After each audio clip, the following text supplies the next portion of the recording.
Now it's ruined. You're ruining it. Read my lips. You're ruining You're it. ruining it. Ruining it. I'm trying to keep my mic You're ruining it. at a certain place. I'm not gonna try to look at that thing the whole time. Bro, you definitely need to lift your mic up, bro. No, you got to talk people- into the mic. It has to be like right at your mouth. I'm just fine. Wait, can I get monetized if I sing the song? No. We got faucet water. All right, guys. What's up, man? Welcome back to the podcast, episode number 2. It's going down. So the thing Crazy. about my son and I, we like to do stuff late. That's not that late. It's 11 o'clock.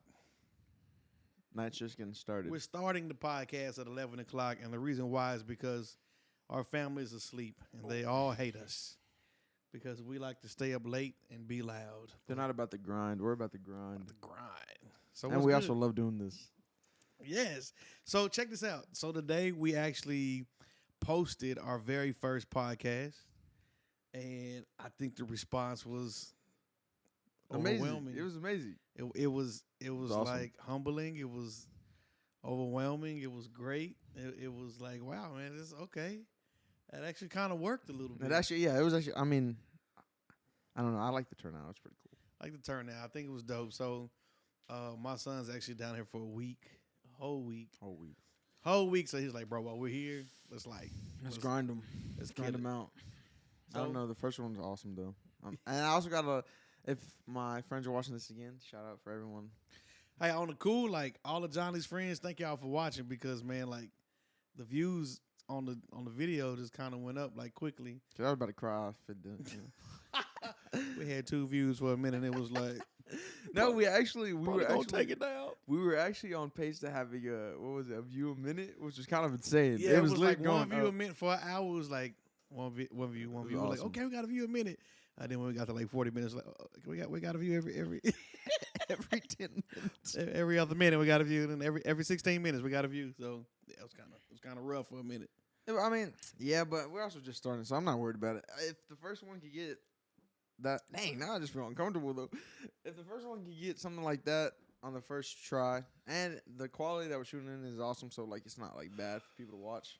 I feel like that's pretty awesome. Yeah, man. Shout out to Apple, man. Y'all cell phones are amazing. We are not shooting on Apple. Oh, Bishop got a whole bunch of movie cameras looking at us right now. That's why it looks crystal clear. What is this? What are these cameras? these are Black Magic's Pocket Cinemas. So I used to do video production. He still does.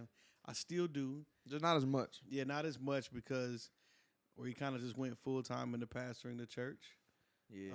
But yeah, for a season. Oh, topic number 1. Okay. How's that? How's pastoring? Tell the people.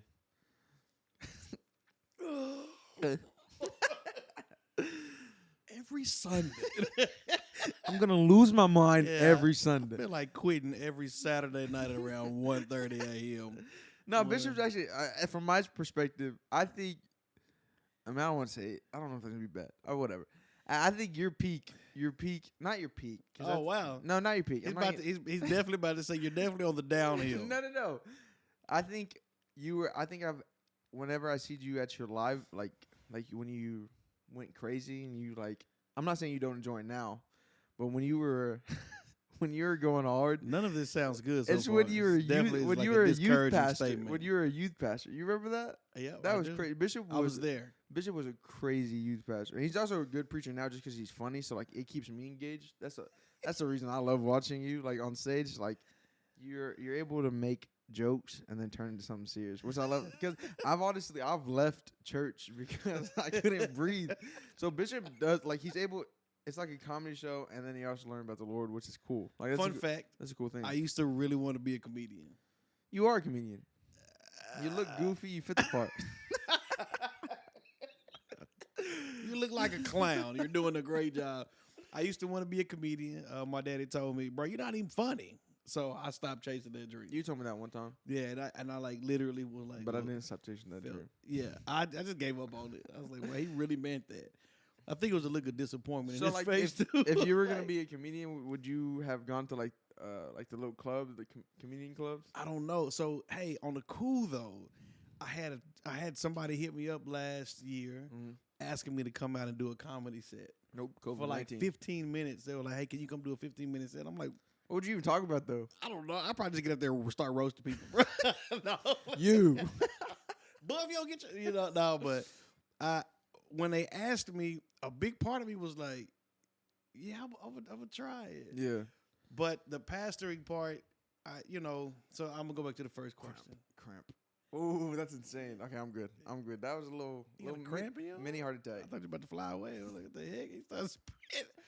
So, pastoring, you asked the question, how's pastoring? So let's go back to that. Okay, the reason I said the reason I said you were at your livest was because when you were a youth pastor, you haven't went down from that. Like you've stayed with the same. He tried to fix it. No. He tried to fix. First of all, I don't care. If you was trash, I would tell you was trash. But no, I'm saying you've stayed with that the entire time. Like you went from a youth pastor, which was obviously going to be more life because it's younger kids. Yeah, you see what I'm for saying? sure, for And then you sure. went to adults and kids now, and you're still doing a good job. Well, thank you, son. You know what I'm saying? Yeah, good low job. key discouraged over here, but it's cool. How? So pretty much, I try my best. I didn't say anything bad. Boy said when you were doing your best, you were a youth pastor. Right now, you just giving it a shot. I did not say best. Right now, you just working in sheer obedience. I did You not just say what the Lord best. I told you went to from do. I almost said best, but then I went to your livest. Like you were like, you had that energy that you stuck with from then to now, which is insane. Because a lot of people don't have a passion like that. You know what I'm saying? Yeah. To be honest with you, bro, none of what you said was good to me. What do you mean? But I feel discouraged about the whole thing. But it's You okay. actually how? Oh, all right. Well, if you do, that's I'll on cry you. when we turn the camera. That's No. on you. I'm joking. No. So yeah, I got into ministry, man, probably 14, 15 years ago. And I started doing music. I know, bro, it's crazy. No, you started doing. That's another thing. I started off doing music. Yeah, music was crazy. Bishop sings, by the way. He don't do it anywhere. He don't do it nowhere. I'm a shower singer. I started off doing music, and I did music for a long time. And then when I got married, it was difficult because traveling and having a family. Yeah. Like I was the type of dude, like I wanted when I got married and I started having kids, I just wanted to be with y'all all the time.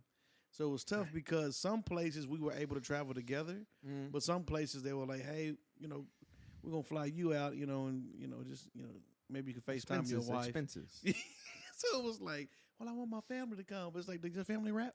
You know what I'm saying? Like, does your wife sing? Are You you know what I'm Jackson saying? 5? Yeah, for real. Like, I got some. So it's like, no, like, okay, well, God bless your wife and your children. So that was difficult. I think the older I got, man, my wife was really trying to encourage me to like plug into a church as youth pastor. She was like, babe, you should try to preach. Like, and I was like, no, like, where'd you? Did you want to preach? Or is that ever like a thought? Like, honestly, bro. Like, cause you went from rapping, cause I grew up with you, so Yeah. like you went from rapping on stage Yeah. to one day going to that church and just being a youth pastor for hundreds of kids, which was insane. Yeah, You made the move so quickly. I wasn't even trying to preach. Like, oh man, bro, this podcast about to be. No, it can't. Yeah. Bro, try to keep it short and simple, bro. We can't. No, I'm not, because that's what this is about. All right, so let me give you some backdrop as to why me doing anything in front of people in Easy. general, Yeah. like, was crazy. All right, so quick testimony, man. Like, when I was 13, I got diagnosed with Tourette's syndrome, right? Every time I say it, my son begins to laugh, bro. Like, a low key It's feel not, like it's not that funny. boy said, I just. It's not funny. I don't want to get canceled on the second episode, but yeah, second episode, he's straight laughing at Tourette's. So I don't know. I just can't see Bishop as having Tourette's. Like, I just really can't. But because he roasts people, not for having Tourette's, but he just roasts people in general. So like him doing it, I don't know how he would get away with it. Well, that's why I learned how to roast, because people always talk really bad about me. You know what I'm saying? They were like, bro, what's wrong with you? What are you doing? I'm like, well, if you don't get, you know what I'm saying? Like, it was like a defense mechanism. Because That's smart. That's smart. I had Tourette's really bad. Like, bro, when I tell you, So you really, stuttered like a lot? Is is that what Tourette's is? I actually don't know what Tourette's is. So it's just Tourette's is pretty much, it's you, like twitch and stuff. spasms of your muscles that you really can't control. So you didn't stutter. I didn't really stutter. I just like blinked or twitched my muscles. Does it ever happen to you? You get nervous? Like you be like, oh shoot. Not when I get nervous. No, I'm saying like when it happens, like when you twitch, do you get nervous now or nah? You kind of just like nah, I don't. I Have, really don't. Well, let me share all this. Okay, Let my me share bad. all this. So I developed this Tourette's at 13, bro. Right? 13. My parents saw me doing. They didn't know what was going on. You know what I'm saying? I'm like, bro, something definitely wrong with him. Like, what is he doing? They take me to get looked at, and they tell me, hey, bro, you got Tourette's. And I was like, okay, so what y'all got for that? You know what I'm saying? But then he said something that really threw me off. He was like, yeah, you got Tourette's syndrome. Now, the syndrome part, when I heard syndrome, I'm like, cuz, you can't give me no syndrome, bro. Like, I'll take Tourette's, but the syndrome, you got to do something with the syndrome part. Like, because I only do syndrome for certain things. And I was like, hey, now what's going on with the syndrome part? You know, like, so they begin to explain it. And, man, they tried to give me medicine, bro. Like, they tried to give me medicine called Ritalin, something like that at the time, right? I don't know what that is. So pretty much, bro, it's a medicine that just completely, like, calms you down. And I get on this medicine, dude, and I'm telling you, bro, I turn into a zombie. Like, first few days of taking it, my parents give it to me. I take the medicine. I'm just looking around the house, and my dad's like, bro, you want to go outside? And I'm thinking in my mind, like, I want to, bro, but my body's not going to let me do anything fun. Like, I can't move, you know? Like, it was it just relaxed all my muscles and just really slowed me down, bro. So I'm on this medicine for some time, man. My family's trying to just get control of it all. And my family decides, nah, we're taking you off, bro. Like, this, you're not even. Yeah, because some medicine can like really mess up people if it's not for you, you know, like because some medicine may be diagnosed, but it's not for you. Facts. So I'm on it, and it was like, it just turned me into a zombie. So my dad was like, yeah, man, I can't allow this to happen. Like, you're not even my son. They take me off the medicine. Tourette's goes crazy. So when I go to school, it came back. Yeah, because it never went away. The medicine was just to try to tone me down, like to make it more mild. You know what I'm saying? So when they took me off the medicine, it was like, yeah, Tourette's is like, yeah, well, I'm definitely here. You know what I'm saying? Like, yeah, it's a medicine or not. We gonna do what we do. You know, bro. So they at this time now, I'm born in '85. So the school and the way things have maneuvered and functioned and progressed. Things are different, bro. So when I was in school, anybody who had any type of behavioral or mental challenges, they put them all in the same class. Yeah. So, bro, if you had like dyslexia and Down syndrome, it's like, yeah, all in one class. It's like, wait a minute, bro, that's not the same. You also went to school I went to Duncanville, 03, you know what I'm saying? Panthers make some noise, let's go. Panthers are crazy. So, bro, they literally put me in a class with people who were having all types of challenges. Now, I wasn't mentally disabled. Yeah. But I had just twitches and things that things that were functioning without my you couldn't control. Yeah, I couldn't control it. But bro, when they put me in a class that was just a class of people who were having challenges. So bro, I'm in the class like, I'm 13, 14, 15, bro. We in there watching Barney. You know what I'm saying? I'm like, Barney's cool. Yeah. The best thing to me was like, yeah, I ain't got to do no work. This is love. You know what I'm saying? So I'm in there every day eating Eminem. Like, bro, can you turn the TV up? Like, I'm barely doing my work. And did they pass you no matter what? So here's the crazy part. They would give me homework. And I'm going to tell you how I learned the system. And this was really sad, but, it was tough that I had to break, something I had to break later. They gave me, when they would give me homework, the first day they gave me homework in the class, I was doing my work and I twitched. And my teacher said, is that everything okay? And I was like, yeah, everything's fine. She was like, is the work too hard? Because we can reduce some of instead of doing 1 through 20, just do 1 through 5. And I said, yeah, this is just a little heavy on me right now. And I really think we need to try to, you know what I'm saying? So, bro, like, every time I would get work and anything over 10 questions, bro, I would just start, like, I would start, they'd be like, take it away. You know what I'm saying? Like, I would just, like, spaz out, bro, like, because I'm just thinking, like, yeah, I was terrible. I was a terrible person. But, like, yeah, I learned how, like, bro, I would be, like, writing my name, be like, they were like, just put the date. So, wait, did you have to take, like, the STAR test and stuff? Bro, I ran through all that. What do you mean? I just fake twitches for, Now I had it, but I knew when to to take advantage of it. But I definitely had it, right? That's crazy. So anytime that it was something that I didn't want to do, I just started faking twitching. And they be like, Mr. Rich, just go ahead and do 3 of them and pick any 3. And I be like, man, where's the easy? I'm looking just for regular pluses and minuses. Like, bro, like, but the sad part is, bro, is that like when I got older, I realized that it was a disjustice for me because I was on the dumb side a little bit. oh yeah, I actually became a problem. Like, you know what I'm saying? I originally went into the classes understanding the work, but I had worked the system so much that I ended up not learning nothing. I just sailed through, right? You know what I'm saying? So it was like, Sounds sick. I actually came out being a complete idiot. Nice. And you know what I'm saying? And realizing coming out of high school, yeah, bro, you in trouble, dog. Like, you really don't know So nothing. you stayed now. in those classes until senior year? My senior year, I went to the teachers the beginning of my senior year, and I told all of them because I didn't want to graduate in those. I was like, man, I'm gonna try my best to like be in regular classes, and I'm gonna try to control my tics. Yeah. And I went to all my teachers, and I was like, hey, will you let me please just stay in regular classes? And because I do tick, I can sit in the back of the class so I won't be a distraction. That was the teacher's frustration. Like, he's a distraction. He makes too many noises. So I told all my teachers, I'll sit in the back of the class, and if I tick, can I excuse myself?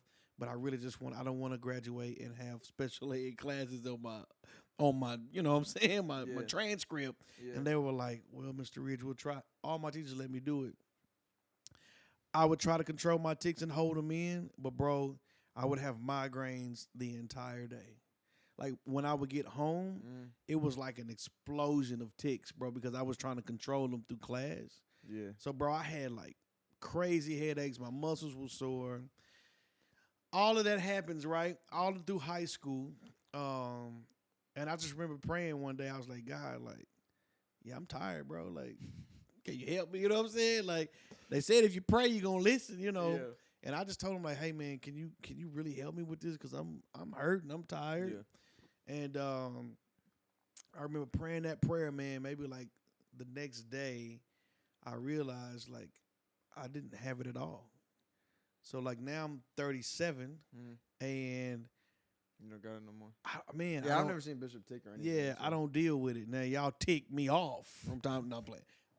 But yeah, I remember praying that prayer, and I haven't dealt with it since then. And bro, I dealt with it from 13 all the way to like 18.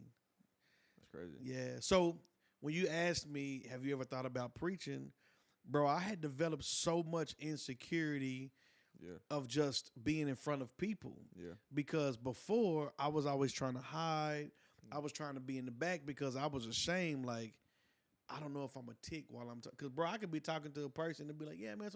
They'd be like, like, you good, bro? You know what I'm saying? Like, it's not fun, bro. Yeah. It's not funny, but it's just so hard. But you're laughing.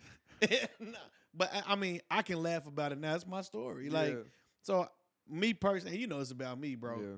I make everything fun. You know what I'm saying? So, bro, I had some sucky situations, but now I can really laugh at it. Like, bro, you probably look silly in the mud, you know. But like, I couldn't talk to people without ticking. That's crazy. So to think that I'm glad you don't do that now. You glad? I'm glad I don't do it now, right?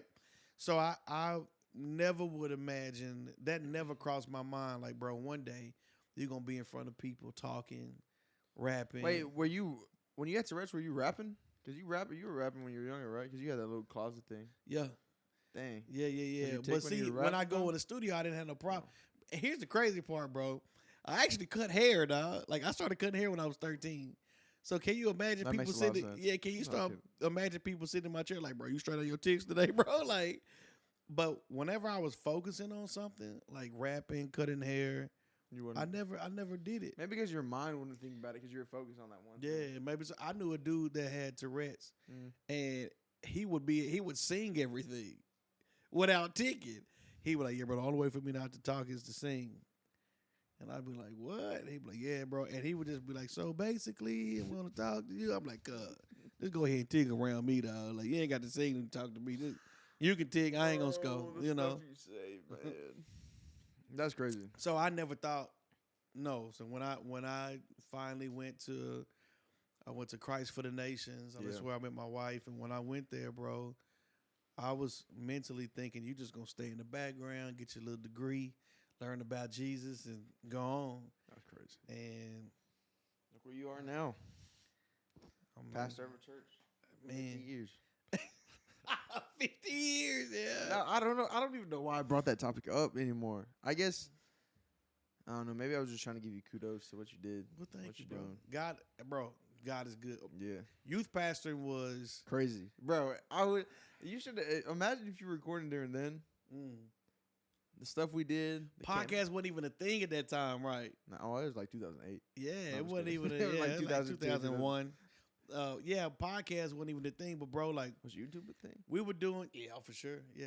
It was just like the ugly Yeah. symbol it used to be. It used to be something called Morpheus, bro. Nah, you made that up. Morpheus and LimeWire. Wait, I just remembered when you were a youth pastor, I had MySpace. Oh yeah, because Oh my god, that's insane. I'm gonna try to find this, but my son. Oh no. Oh no, I showed my high school. Did you Junior really? year, yeah, the rap. Bro, my Rap was son, fire, though. yeah. So because I did music, I wanted to involve him in everything. You know, I wanted him to travel too. Yeah. So we had these opportunities, man, to like, he recorded before and he would come on stage and be like, man, y'all give it up for my son. He gonna do a little something. Yeah. Oh, you know what? I never thought about that, but that's maybe why I don't get like stage fright and stuff. Yeah, I did when I we was put you younger. up early, bro. Yeah. Yeah. I had counting by fives. Bishop, it wasn't really like a messed up tactic, but it was kind of messed up. But Bishop made me make a song because I did not know how to count by fives. Couldn't count by five. I said, bro, you gonna sing it or something? You gonna get this together? And I just forgot how it went. But then I had the other one, the Jesus one. He will. He will. Oh, Oh, that's crazy. Bro, Those are still on not MySpace. Those are still on YouTube somewhere. we gonna find this. We gonna Counting find by this. And we're gonna fives. put this on this episode. Oh, that's how guys. it is. That's a counting by fives. Yeah. Counting by Y'all fives. gotta watch this, bro. Counting by Jonathan was little, dude. I was kind of cold with it though. Like I used to say, what I say? Counting by fives is very easy. If you want to try it out, then repeat after me. Yeah, And I was going with the fives. That was crazy. I remember that. bro. Yeah, I And gotta. we still did it in your. We did it at the Duncanville house in your closet, just Yeah. like when you were younger. I That's gotta. crazy. I gotta find it, man. But you know, I always wanted to try to implement like Yeah. family and what we was doing, but that was fun. Yeah, I think that's how we grew though, because me and Bishop did like, We because did a lot of stuff together.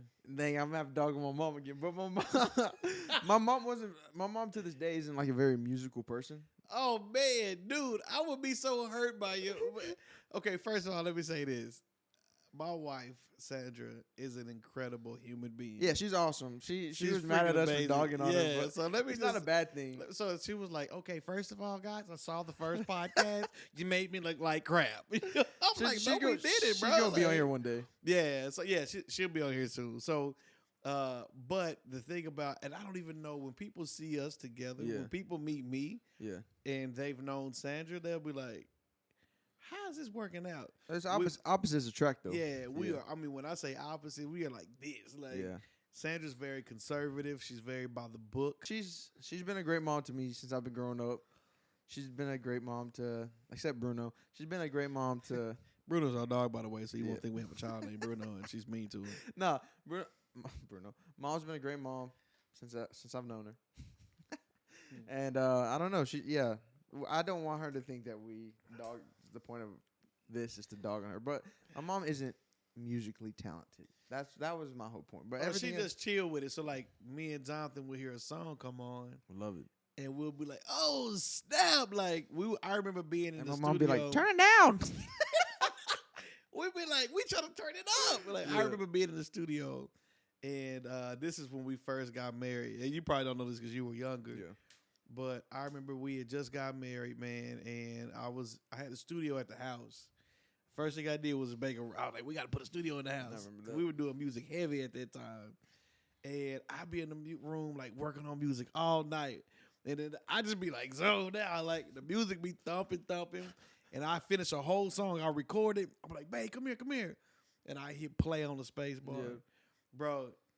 And I'd be in the room, like losing my, and The I'll old turn around. closet, man. Bro, I would turn around, look at her. She be like, I'm sleepy. then she be like, "That's cool, babe." And I be like, bro, I want a divorce. You know what I'm saying? Like, it's cool. You know, like, it would just make me feel like, man, but I thought, like, man, she thinks my music sucks or she don't like what I'm doing. But then, so my sister is a lot like me, too. When Kelly hears music, Kelly turns up. Like, I didn't know Kelly likes music. bro, bro. So She's so... my sister would come over to the house and she would just lose it with me. Yeah. So I got to the point where I stopped showing my wife music because I felt like, well, she don't even like what I'm doing. So every time my sister would come, yeah, my wife would people head and be like, "Is this a new song?" I'm like, "Oh yeah, it's cool. Can you close the door?" You know what I'm saying? Like, you don't like music. Please hurry up. Yeah. And so one day she told me, like, I don't think that's right that, all your sister hears the music. Yeah. And I was like, well, baby, you don't even like my music. She was like, that's not. And what she was saying was like, hey, just because I don't respond in the way that you do, it doesn't mean I don't like it. And I was like, well, can you try to respond like me? Because, bro, I just feel real discouraged with you. But now, like. Then I brought that energy. Yeah, but with us just becoming a married couple, we had to learn each other. Yeah. Then I was like, okay, she's real. When she says, wow, babe, I really like that song. What she's saying is, this song is freaking amazing, bro. Like, wow. You know what I'm saying? For me, I get it now. Yeah. So, yeah. But starting off doing music and then transitioning into youth pastoring was something completely different. Like, that was crazy. Youth pastoring, that was I went to a church, man, that was financially stable, right? Crazy. They had a very big name in the community. They were there for like 40 years. Great church. Yeah, so we would think of our pastor was so cool because he would be like, what do you guys want to do? Like, man, we're trying to get an elephant and we want to get an alligator. He was like, okay, well, let's get it. We'll take care of it Sunday. We'd be like, yes. And he would let us do anything. We went on some cool trips with that church too. Oh man, like dang, vlogging wasn't a thing. Vlogging now would be crazy. He was so open to doing anything, but because he had no problem financially backing whatever the children wanted to do. Yeah. And because of that, bro, man, I think our youth group got up to almost 300. There's a lot of kids, almost man. 300 students. A lot of kids. When we started, bro, it was like 16. It was 16, and we saw that thing grow every week. Yeah, and it just felt like, man, I'm going to go see family every Sunday. Those are like, that was one of the like hypest churches you could go. Yeah, it was crazy. Yeah, and as time progressed, man, you grow with them and you see them graduate. Yeah, some of them have babies now. Some are married. Yeah, you're with them through it all. Yeah, it started what 13? Yep, 13, and then we still know some of them now. It's crazy. Yeah, so when the Lord told me to pull away from there, and then eventually we planted a church. Yeah, I thought, like, everything we did as a youth pastor is gonna be this. I'm just gonna be the senior pastor, bruh. Like, yeah, he started the church in our home, our first Rockwall home, bro, in our living room, dude. And it was such a different. I think too, man. The challenge was like, bro, we were financially struggling. Yeah. So like to be struggling financially and then put the pressure of a church with that. That was you got to do stuff with the church. You want to like everyone to feel involved. But it was unintelligent. It was, but not. I mean, look where you at now. Well, hey, I'm and we're still growing. Still trying. Yeah. Still trying. But youth pastoring and senior pastoring are two totally different feelings.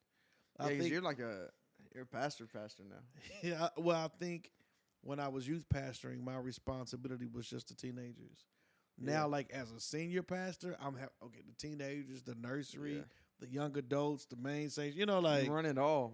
Dang, that's kind of. I didn't even think about all the pressure, but that's a lot of pressure. I feel like throwing up every Sunday. I do, bro.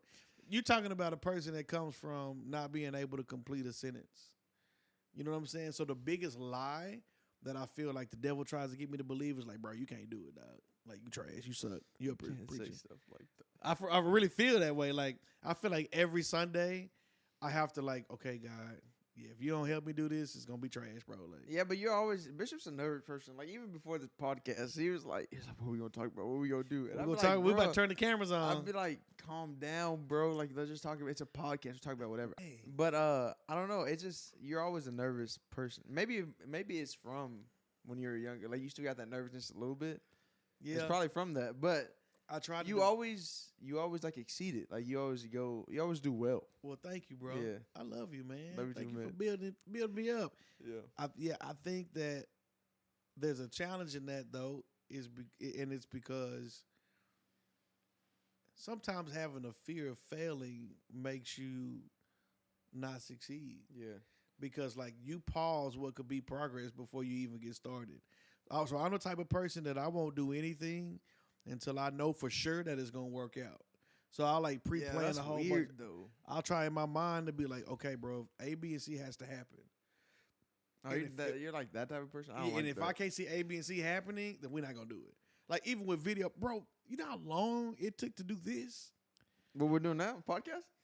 We've been talking about this forever, dude. Like, and the opportunity to do this has been there. But I was like, okay, Not man, really though. I gotta get this light. I gotta get these cameras. I want this on the wall. I want this. And it was like, and then worst comes to worst because our church is in a location, and this location, it's in a great location. great location, awesome. Everyone loves it, but it got robbed, and so Bishop had to start all the way over. So, I had a studio. In Dallas, and I had a friend who just kind of fell on some tough times, and it was like, hey, I tell you what, let me clear out the studio, move into the studio, try to get settled, man, and in the meantime, man, just let's get some things going. So what I did was I cleared everything in the studio out, and I put it at the church. So all of my video equipment, camera equipment, tripods, drones, lights, lenses. I mean, it was literally everything, bro. I put it at the church. So I keep it up there like, hey, man, it's at the tabernacle. We're going to be all right. One day, we go to Broken Bow, Oklahoma. We come back. For a week. We come back, and one of my guys called me. Hey, bro, did you take your camera stuff with you? I'm like, yeah, I took a camera with me. Why, what's up? Yeah, man, you might want to hurry up and get to the church. I'm like, why, what's up? Man, I don't even want to talk about it, bro. Just come up here. Bruh, I get in the car. I get to the church, man, and I got a guy at gunpoint. Somebody had broken into the church and literally took every when I say every, bro, every, bro, like. He took it, yeah. That's crazy. And It- you still don't know where it's at, right? Oh, man, now they got me, dog. They got police report and everything, like serial note. They got me, dog. After doing all the numbers, man, they stole like $60,000 worth of equipment, bro. Lenses, cameras, lights, tripods. They took two of my drone. Like, bro, when I tell you, He like, was so sad. I've never seen Bishop like depressed, but oh he was man, so sad. I think the hardest part is like, bro, they took hard drives that had the girls learning how to walk. Yeah. Like some of the first word, like, bro, why would you take a hard drive? You know what I'm saying? Like, it was just on some clucker. Like, you could tell some crackheads just came in there and just swiped it. Like, take the hard drive. Like, bro, what you gonna do with a man's hard drive? But, bro, they just came in and just took everything. They took his first camera. I think he was more sad about his first camera being gone. So anything. the reason why that hurt is because, like, I have a daughter, Isabella. She's our middle daughter. She does photography and videography too. She's actually pretty dope. So my plan was, hey, I'm gonna gift this to her. Like, I'm gonna fix it up and be like, yes, your daddy's first camera. Go take it and go shoot the world. This fool took it. Yeah, that was a depressing time. I wasn't even here, but I Yeah. knew everyone was kind of sad just because. Oh man, And then it happened again, but luckily, bruh. luckily Bishop didn't have that much stuff up there. But you had some I had stuff. nothing up Yeah. there. All my once that happened the first time, I went up there and I completely gutted anything of any value. Yeah. But the hard part is like, bro, when you rob the church, outside of them, they took all my camera stuff. But what really hurt is like, they took stuff that people work for to be a blessing to the church. Yeah. You know what I'm saying? Like, hey man, we want to work. We like to get our children's ministry up. Like, here's a TV or here's this. Yeah. Like, they took that stuff, bro. And it feels like it's a blow to the whole church. Like, man, bro, I just brought that TV. Like, I needed some gas money, but I brought the TV. And they took it. You know what I'm saying? Yeah. I was just like, like, Yeah. it sucks. Being robbed is like the worst feeling ever, You bro. remember when my car got robbed? Bro. I was so sad. Somebody went in the car and robbed both of our cars. They broke into your car. They took my They took his insurance. I was like, what? What you need that for? And they took my brass knuckles. Oh, I was so mad about that. Yeah, he had brass knuckles. I don't know what he got going on, but he did have a pair. I had brass knuckles. Bishop said, "Bro, those are illegal." I was like, "No, it's not. Everything's illegal in Texas." Yeah, if you're not watching this in Texas, Sorry. pretty much can do anything here. Right? Yeah, Brass but no, I knuckles. brought that up just like actually I don't remember why I brought that up, but I think we're just talking about pastoring, and pastoring is a hard job because like now Bishop's like the leader, like everything falls on him, literally everything. It's That pressure is challenging. crazy. It is challenging. I often I often think about not going. I often mentally quit Yeah. twice a week. Here's the crazy part. I have more of a conviction about continuing Yeah. than I do Quitting. like pleasing the flesh and being like, man, I'm done. Because bro, you know what the hardest part is balance. Yeah. That's man, I'm just being straight transparent. If y'all watching this, you're a pastor, you got a family, or if you know somebody, pray for them, man. Because if they have a family, they're trying to balance making sure that their wife is happy and she feels well tended to, and that their kids are getting their father, Yeah. and that their children are just not being like, hey, Neglected. yeah, Yeah. like, hey, I'm your pastor, and so I love you because you're part of the congregation. It's like, nah, bro, I need a dad. I need somebody to come throw the football with me. I need Yeah. somebody. Well, you circuit football, so it wouldn't matter. I need somebody to go ride a bike or to go do the, It's like you're riding a bike. finding that balance is challenging, bro. Yeah, That's been no, my I can see how hardest that. thing. I can see how that would be challenging. Yeah, that's been my But hardest you're not, thing. I mean, I don't think you're bad at it. I don't like the girls. I mean, they would tell me if there's something, man. Dad sucks at being a dad.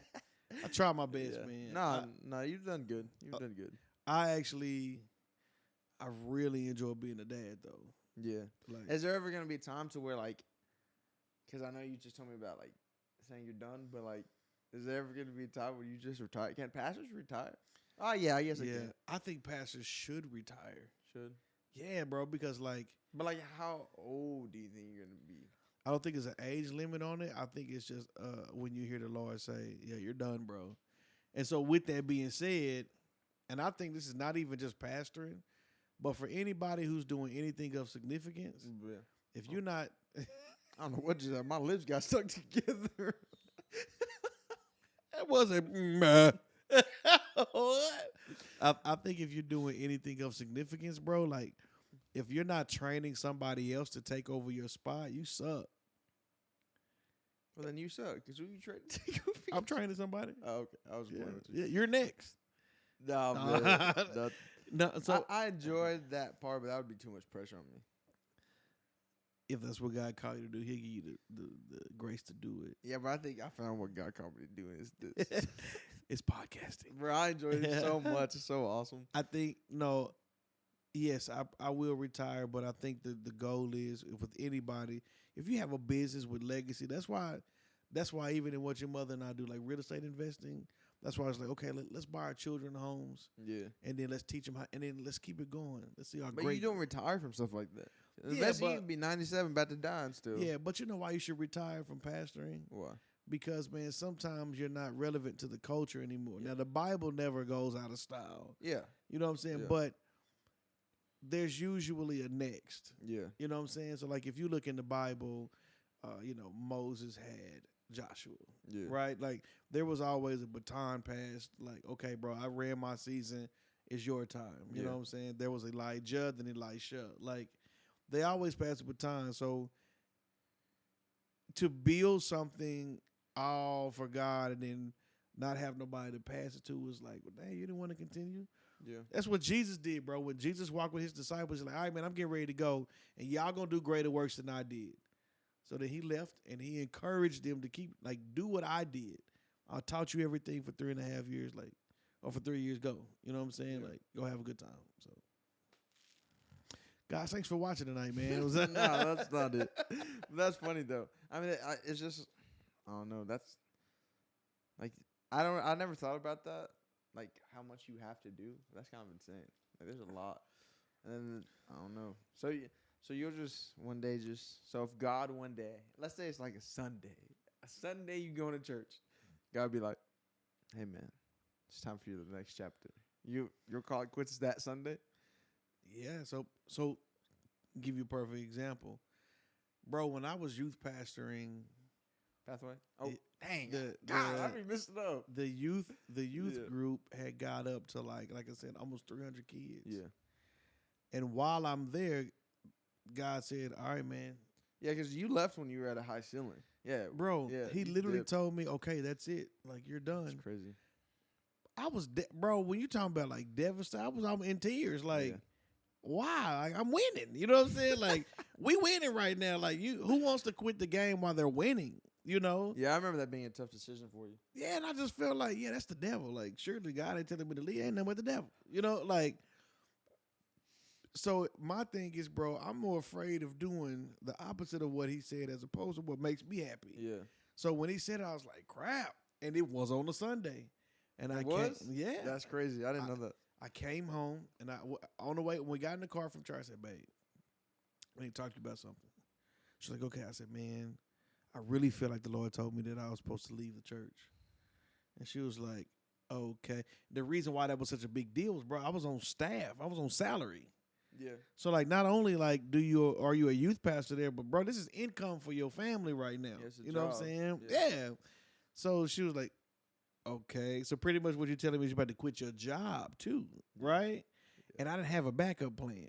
You know what I'm saying? I was like, yeah. And we was broke. Yeah, we was already tight. You know what I'm saying? Like, bro, you about to quit and we broke. You know what I'm saying? It'd be different to quit and we balling, but you quit and we broke, right? Yeah. So, bro, like, and I was like, yeah, I'm pretty positive.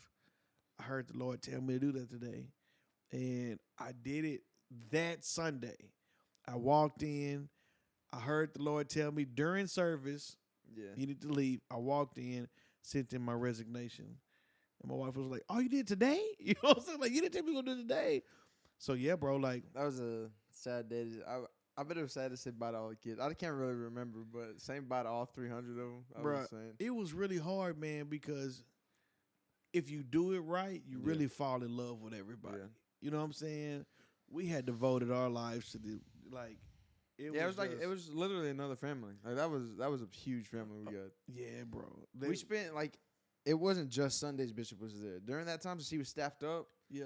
like even if he wasn't staffed up, I feel like he was still done it. But like we literally spent what? I think we did Monday you had meetings. Tuesday we did something with music. So we were off on Mondays, but Tuesdays was our staff day. Yeah. Wednesday was actual church.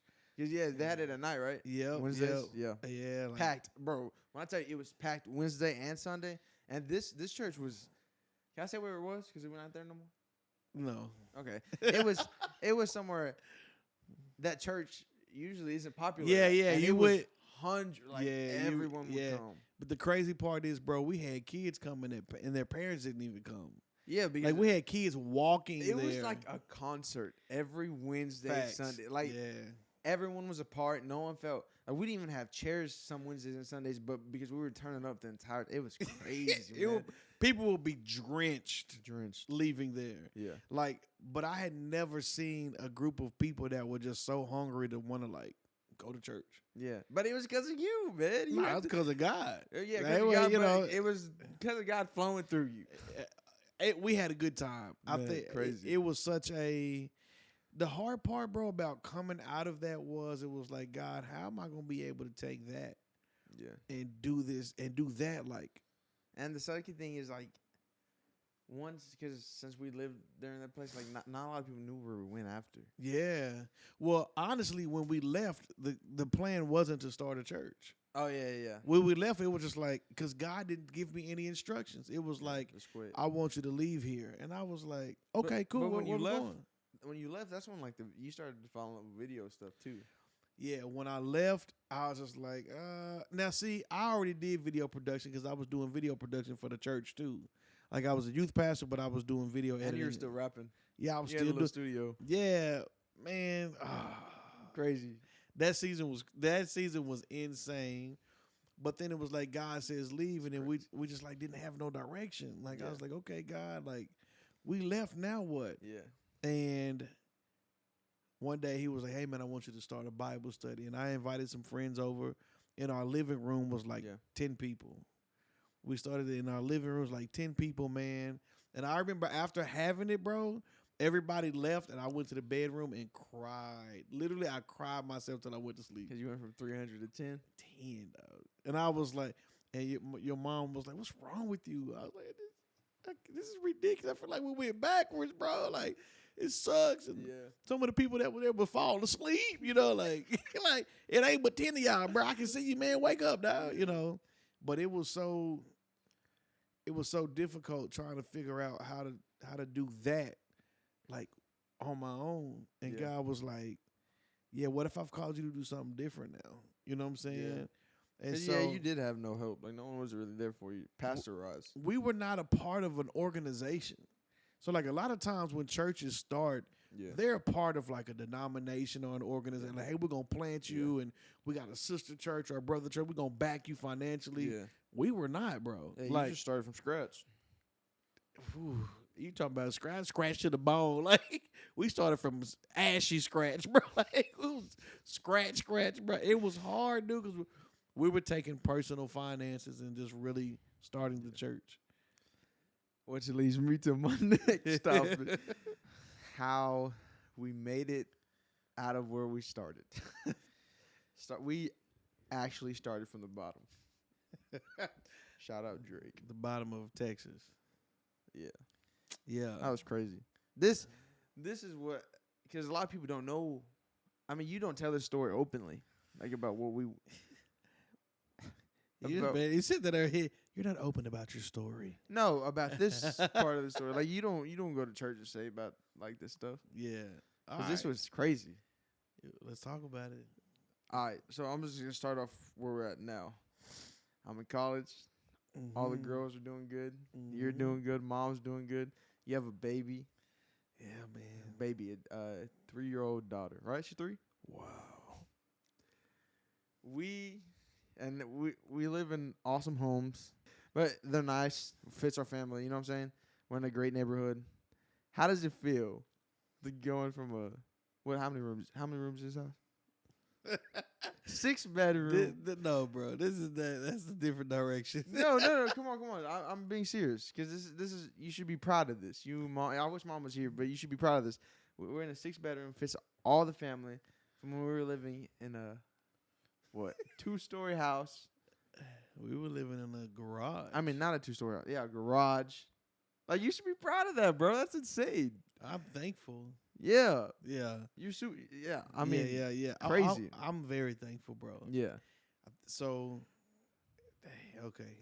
It's not us being. I wasn't trying to be arrogant. I'm sorry, but like, it's actually insane.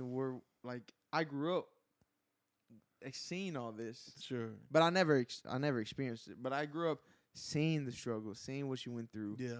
And like where you're at now is insane, man. Yeah. So I try to be real transparent, like whenever I tell this story. Yeah. So when I married my wife, I was doing music full time. I was traveling full time. Yeah.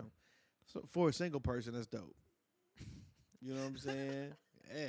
I'm single. I'm traveling. I'm doing music. Yeah. I'm on the road. Let's go. I'm single. I can sleep in a pizza box. It don't matter. When you get married, your wife ain't trying to hear nothing about you traveling and singing if it ain't paying the bills, right? Yeah. And that's really what it came down to. I didn't make enough to be able to really provide for my family. Yeah. And where I struggled at, JoJo, was like doing music was the first time that I had felt like identity. Like, I found something that doesn't make me feel embarrassed. And you enjoyed it. Yeah, and I enjoyed it. Yeah. And it did pay. You know what I'm saying? Yeah. Like, and I was seeing the world. I was traveling all over the place, like in and out of the country. So it was the first time that I had found something that made me feel like value was there, you know?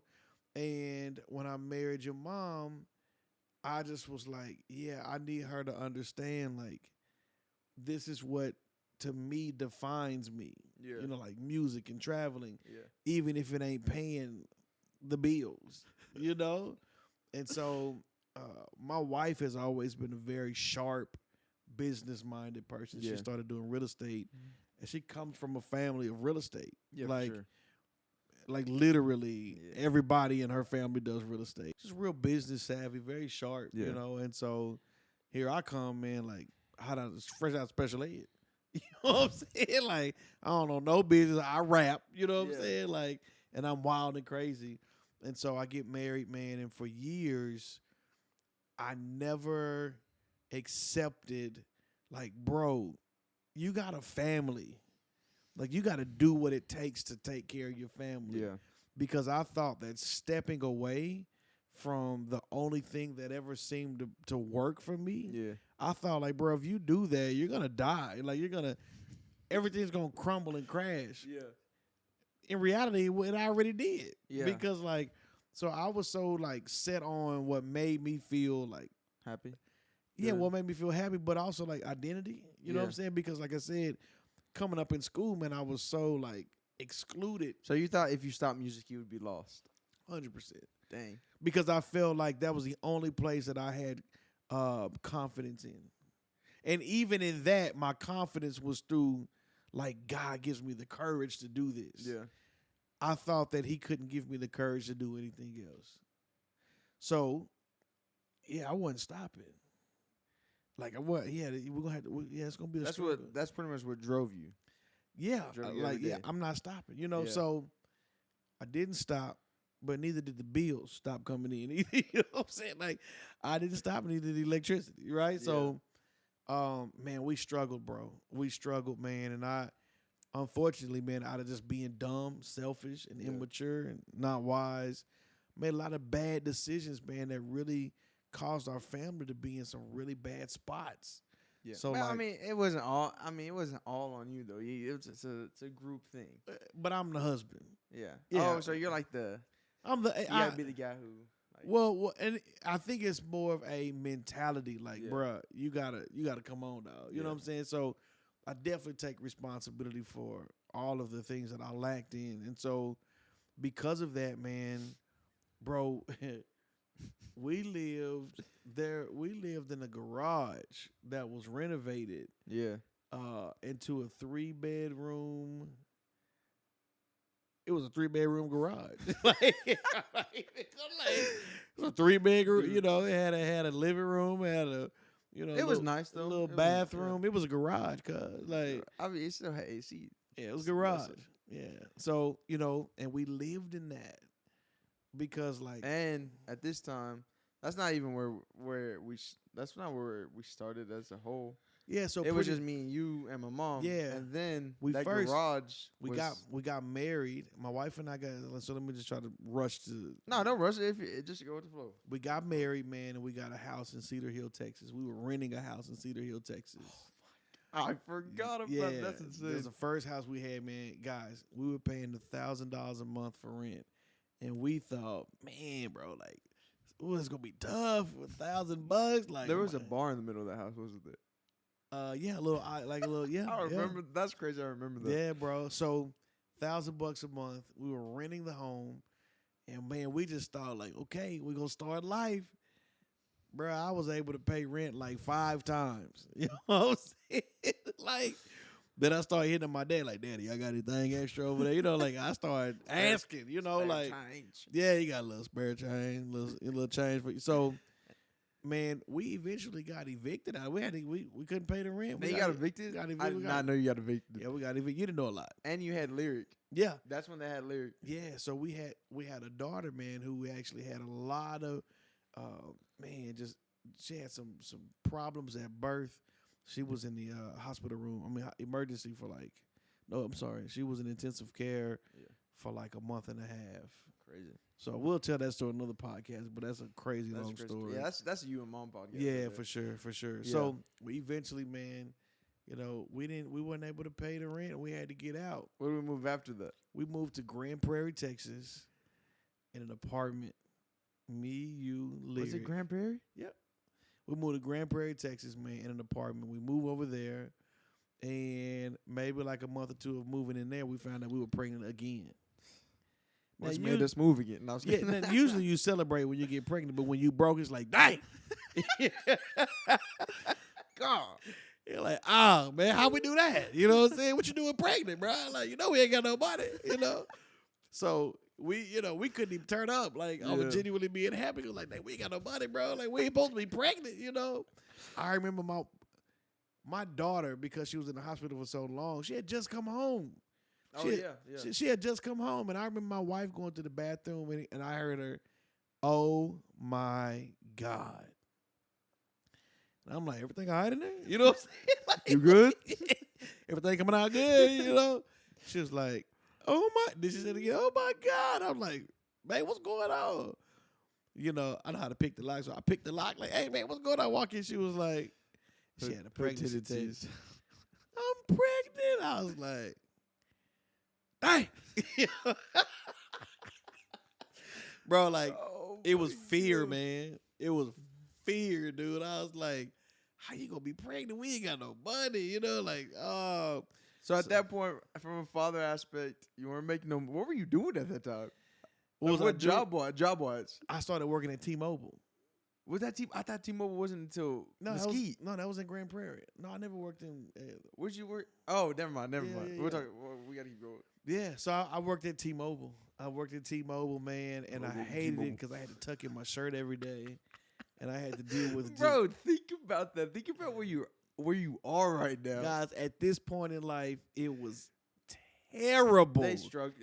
I hated They struggled. working at T-Mobile. First of all, T-Mobile service was trash. Like, so we always, at least where we lived at that time, Nah, T-Mobile's they kept telling people, "Yeah, we're working on our towers." I'm like, "Man, if y'all get your tower up now, like, I know you'll be talking about towers, bro." Like, but man, I worked there, and I mean, we were just barely making ends meet. At that time, we started going to another church.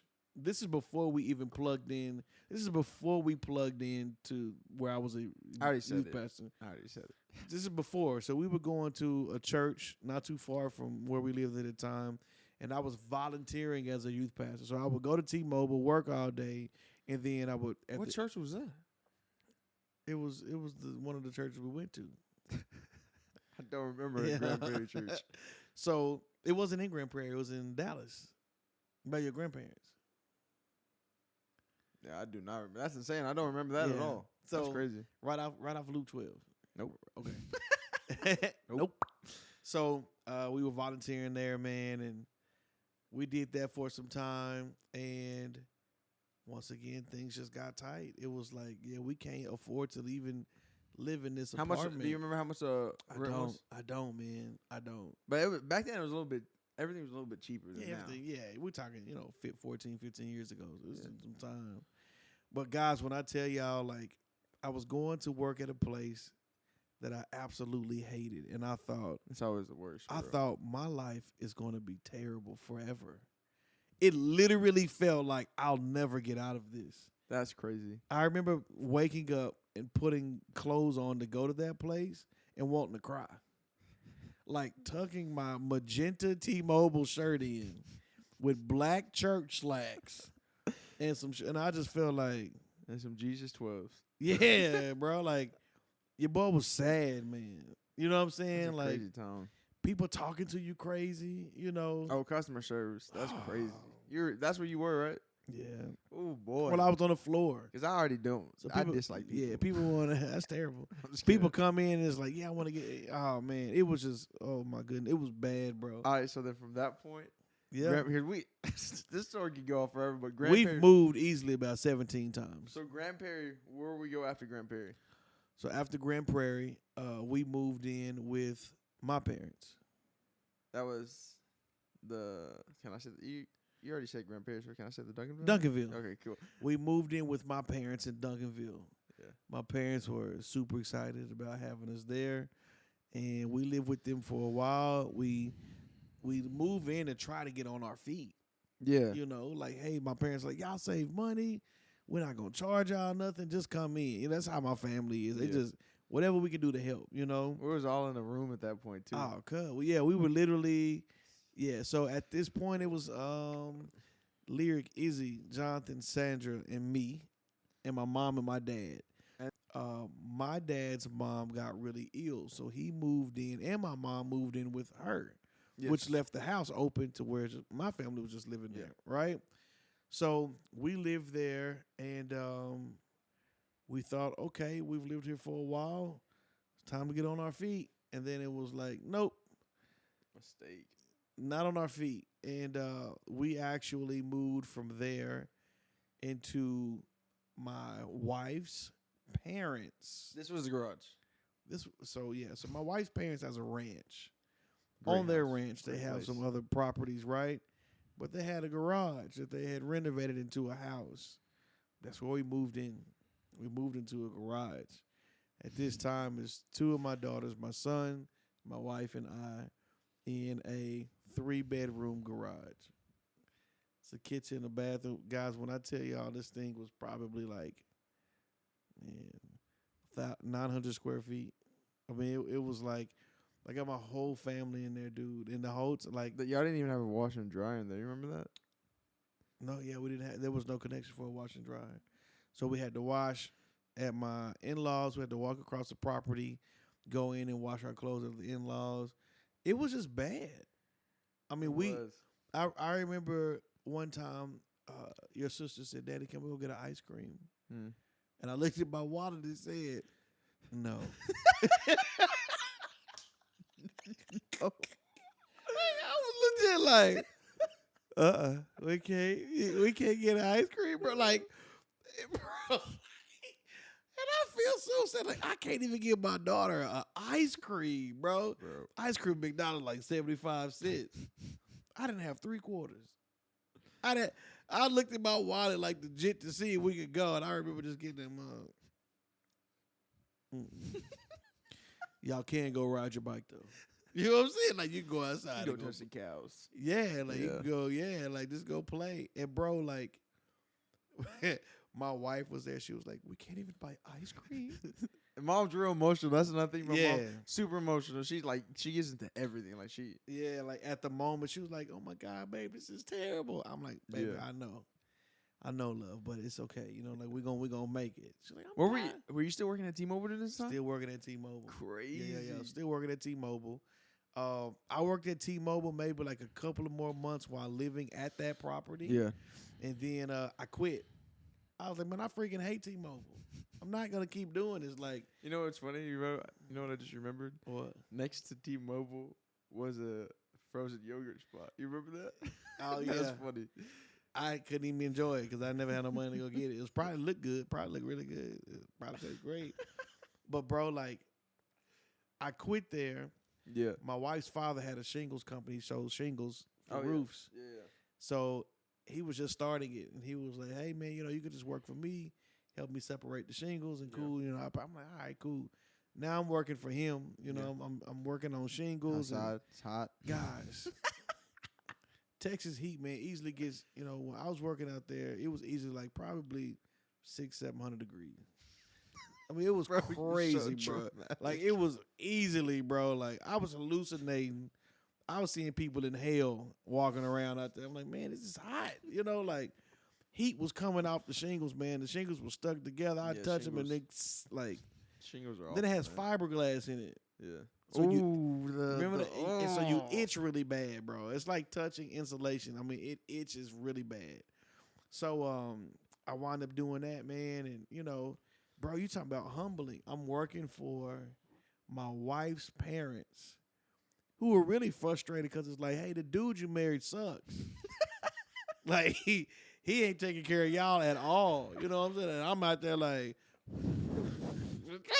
you know, in my mind, I know, man, they disappointed like a mug. You know, I'm working for them. Dang, this was all going through your mind. You didn't have no one because I wasn't older yet, so me and you didn't have talks like this. Nah, bro, I low key was suicidal around that mug. Like, you know what? I'm gonna end it. You know, like, this is not.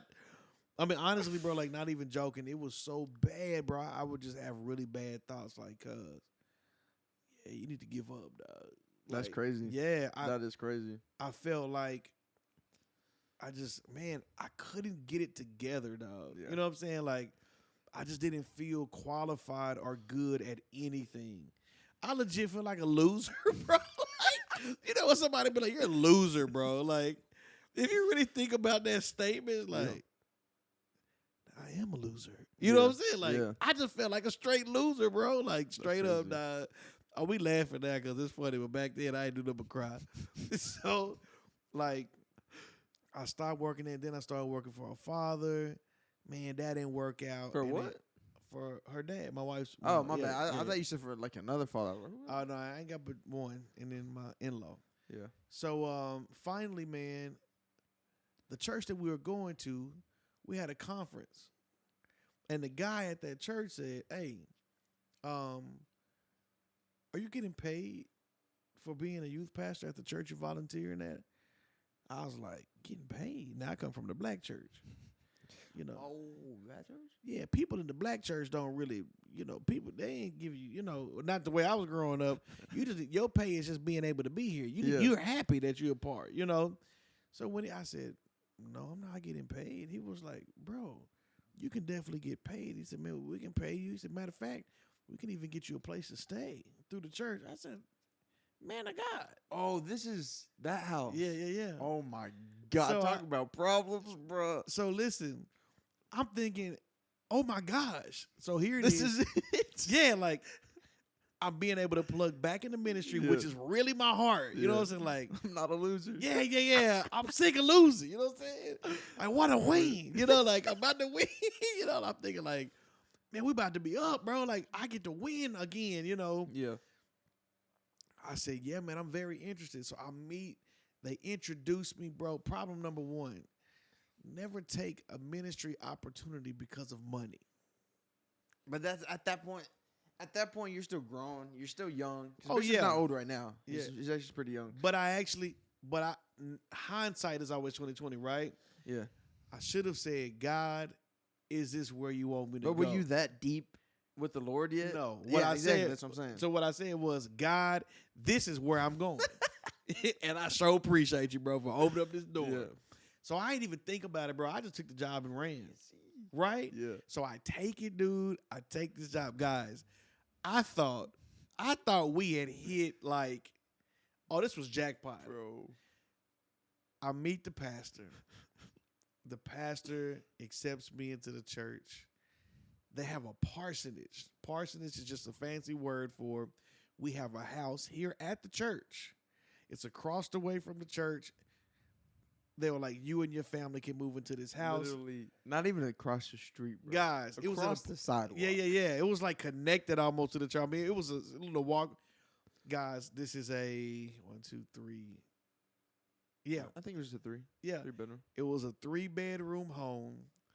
Nice living room. Nice dining room. Nice kitchen. We had a big kitchen, yeah. Yeah, huge backyard. Yeah. Basketball go. I'm like, I remember I was so hyped. I was like, bro, we got a house. Guys, We got a house. when I tell y'all, I thought like, oh snap, I'm TD Jakes. I'm Billy Graham. This is it. Like, we made it. So, man, I didn't even know that a church would do something like that. Like, Yeah, I had no clue that. I was just baffled. Like, y'all really gonna let me live in here? And the fact that he chose you, no offense, but like the fact that he chose you. Not knowing none taken. I was like, bro, you sure me, bro? Like, I'm a loser. You know what I'm saying? Like, I'm on a losing streak around it, but like, bro, you sure you want to choose me, bro? So we get into the house, we move in, dude. We're living in the house. It's a part of our pay, right? So we have no overhead as far as mortgage, right, or rent. And I'm getting a paycheck. So all we got to do is pay utilities. You know what I'm saying? Yeah. Like, Oof. guys, I thought, man, like, yeah, this is the best thing ever. Okay? How long we lived there? Man. Not that long. Maybe for like a year. A little over a year. Because things begin to go south. Fisher became a loser again. With the ministry. No, actually, this one wasn't on me. No, I know. I was just playing with you. Right. I started losing again. While we were there, man, we just had so many Godly problems. Yeah, man, it just was not good. You know, it was a very unhealthy environment. And it also wasn't Bishop's. It wasn't Bishop's flow. Like, it wasn't like. It wasn't who I was. Yeah. You know, they originally, man, I was asked to come in and be the associate pastor. You preached, though. Yeah. Ever They asked me to come in and be the associate pastor. And And they asked me to. Well, first they asked me to be the youth pastor. Then it was like, can you kind of be the associate pastor? Wait, Then time they- out, time out. There was no youth at that church. Yeah, it was. Really? Yeah. Was there a lot? Because Because I thought it was mainly an older group. maybe like 12. Wow. 12 to That's crazy. 15. I did not remember. Okay, wait. Was it upstairs? Yes. Okay, never mind. I'm back on track. I'm back on Yeah. track. All right. Remember, bro, we would actually drive to go pick up people in Oak Cliff and come back. Oh, in the van. Yeah. The church. Oh, my. Bro, memories flood back like crazy. That's. So Wow. I'm at this church. And the thing that as churches have to do better at is this, man. Don't milk the cow, then make hamburgers out of it. Like, you done already drained them. Now you gonna chop them up and eat them. You know what I'm saying? Like, dang, bro. And that's what happened. Like, I was asked to do one thing, then it was like, can you do this too? Yeah. Can you do this too? And also do this. Then it was like, dang, bro. Like, You were pretty much the lead pastor of that church. no, was it? But it was because here's the hard part. Because we were doing so bad financially, I wasn't in a position to say no to anything that was Yeah. requested of me. You pushed through everything. Bruh. Yeah. I was like, man, I'm low key a slave. And I got to keep saying yes because I ain't got no money. You know what I'm Yeah. saying? Like, so, hey, if I say no, I could lose my house for my family. Like, if I say no, I could lose. Bro, I like, can't imagine going through what you went through by yourself. Bro, it's just leaving back to the thing. You had nobody. at this time, I was not talking. I had nobody that I talked to consistently that was like a spiritual Yeah. or like a mentor or like Yeah. nobody, bro. And I felt and man, I felt terrible as a son. I have a journal right there, bro. If you go back and look at that journal, I was looking at the other day, and all the pages was talking about how lonely I felt. Like, Yeah, bro. I'm legitimately thinking about like everything. yeah. That's crazy. So I got to show you, bro. Like, everything don't was, wanna see that. That's man, gonna make me depressed. another lonely day. Man, felt like giving up today. Today was, bro. I was like, man, bro, your life sucks, bro. Like, When that's lonely. bruh. Yeah. Okay. So, yeah, that because we could have took that a whole different direction right there. So, Yeah. so bro, I'm at the church, man, and finally, my wife tells me, babe, like, this ain't right. Yeah. You know what I'm saying? Oh, dang. Like, I guess I shouldn't say he was by himself. He had my mom. But you wouldn't open up to her about stuff like this. of 'cause course you're the not. man. You're Yeah, like, "No, of course Mom." not, Yeah. bro. And somebody got to be okay. You know Yeah. what I'm saying? Like, So you didn't want to put that pressure on. Mom. yeah. So it was But like, of course, there if she was would have pressure. saw me and been like, "Oh my God, this is terrible," she'd be like, "For real," you know, like, we gonna die, you know, like. So I tried to be consistent and be like, "Everything's okay, babe. We're just struggling a little bit. It's okay. We don't have anything, but it's gonna be okay." You know what I'm saying? Like, I was trying my best to be like, just. Yeah. So, anyways, bro, she finally came to me one day and was like, "Yeah, babe, this is not okay. Like, Yeah. you running around like this, and Yeah. you're not this person, and you're dealing with blah blah blah." And man, through my wife's encouragement, bro, she was like, "Yeah, we need to bounce." And we had an incident We that took did. place that was really like, Eye opening. I got that. For you. Yeah. Yeah. Eye opening. yeah. I remember that. I don't. Bro, we can't talk about that. We're not gonna say the person. Yeah. So I walked in, man, and saw the pastor stealing money. Yeah. Yeah. And there was another thing though. He screamed at the girls one time. Oh yeah. Boy. No, he screamed at my wife. Oh, I've never. Yeah, he screamed at my wife. My man. mom was so secretive, and she's quiet because Bishop's very calm, but when he gets mad, he gets mad. I would never forget. My mom recorded. I don't know if you ever knew this. She recorded Yeah. Bishop screaming because Yeah. this guy like was out of control. Yeah, and when she let me hear that, and I was like, "Yeah, see, We need to go. yeah, we got to get out of here because it's not gonna be good." That was insane. yeah. When that happened, I was like, "Yeah, we got to get out of here." And you know what? Here's what's the sucky part too. Yeah. We were in such a bad position. I was like, "Well, he ain't screamed that loud." You know what I'm saying? It was a low scream. I mean, man, he wasn't. He ain't hit you. You know what I'm saying? Like, he ain't jay you. You know, like, he was struggling so bad. Like, brother, you gonna have to take a couple of screams. You know what I'm saying? Like, you had to suck that up. oh, But bro, God, that was actually really funny. That was good. That was good. After that, man, that's when I said to myself, yeah, bro, something got to change, dog. Yeah. Because Did you save up any money during that time? Like you and mom? did we save up anything? Like financially? So it's hard to save. We don't have anything. So we didn't get to save anything. We didn't have nothing to save. Bro, did we even have a ar? We had a car. We went out. No, like I can't remember what We went out here what walking car did we everywhere. have? We had a couple, bruh. I completely skipped out on this, man. We had a Nissan Altima, and one day, man, I was in the living room at our apartment. When I woke up, I'm like, what the heck is that, man?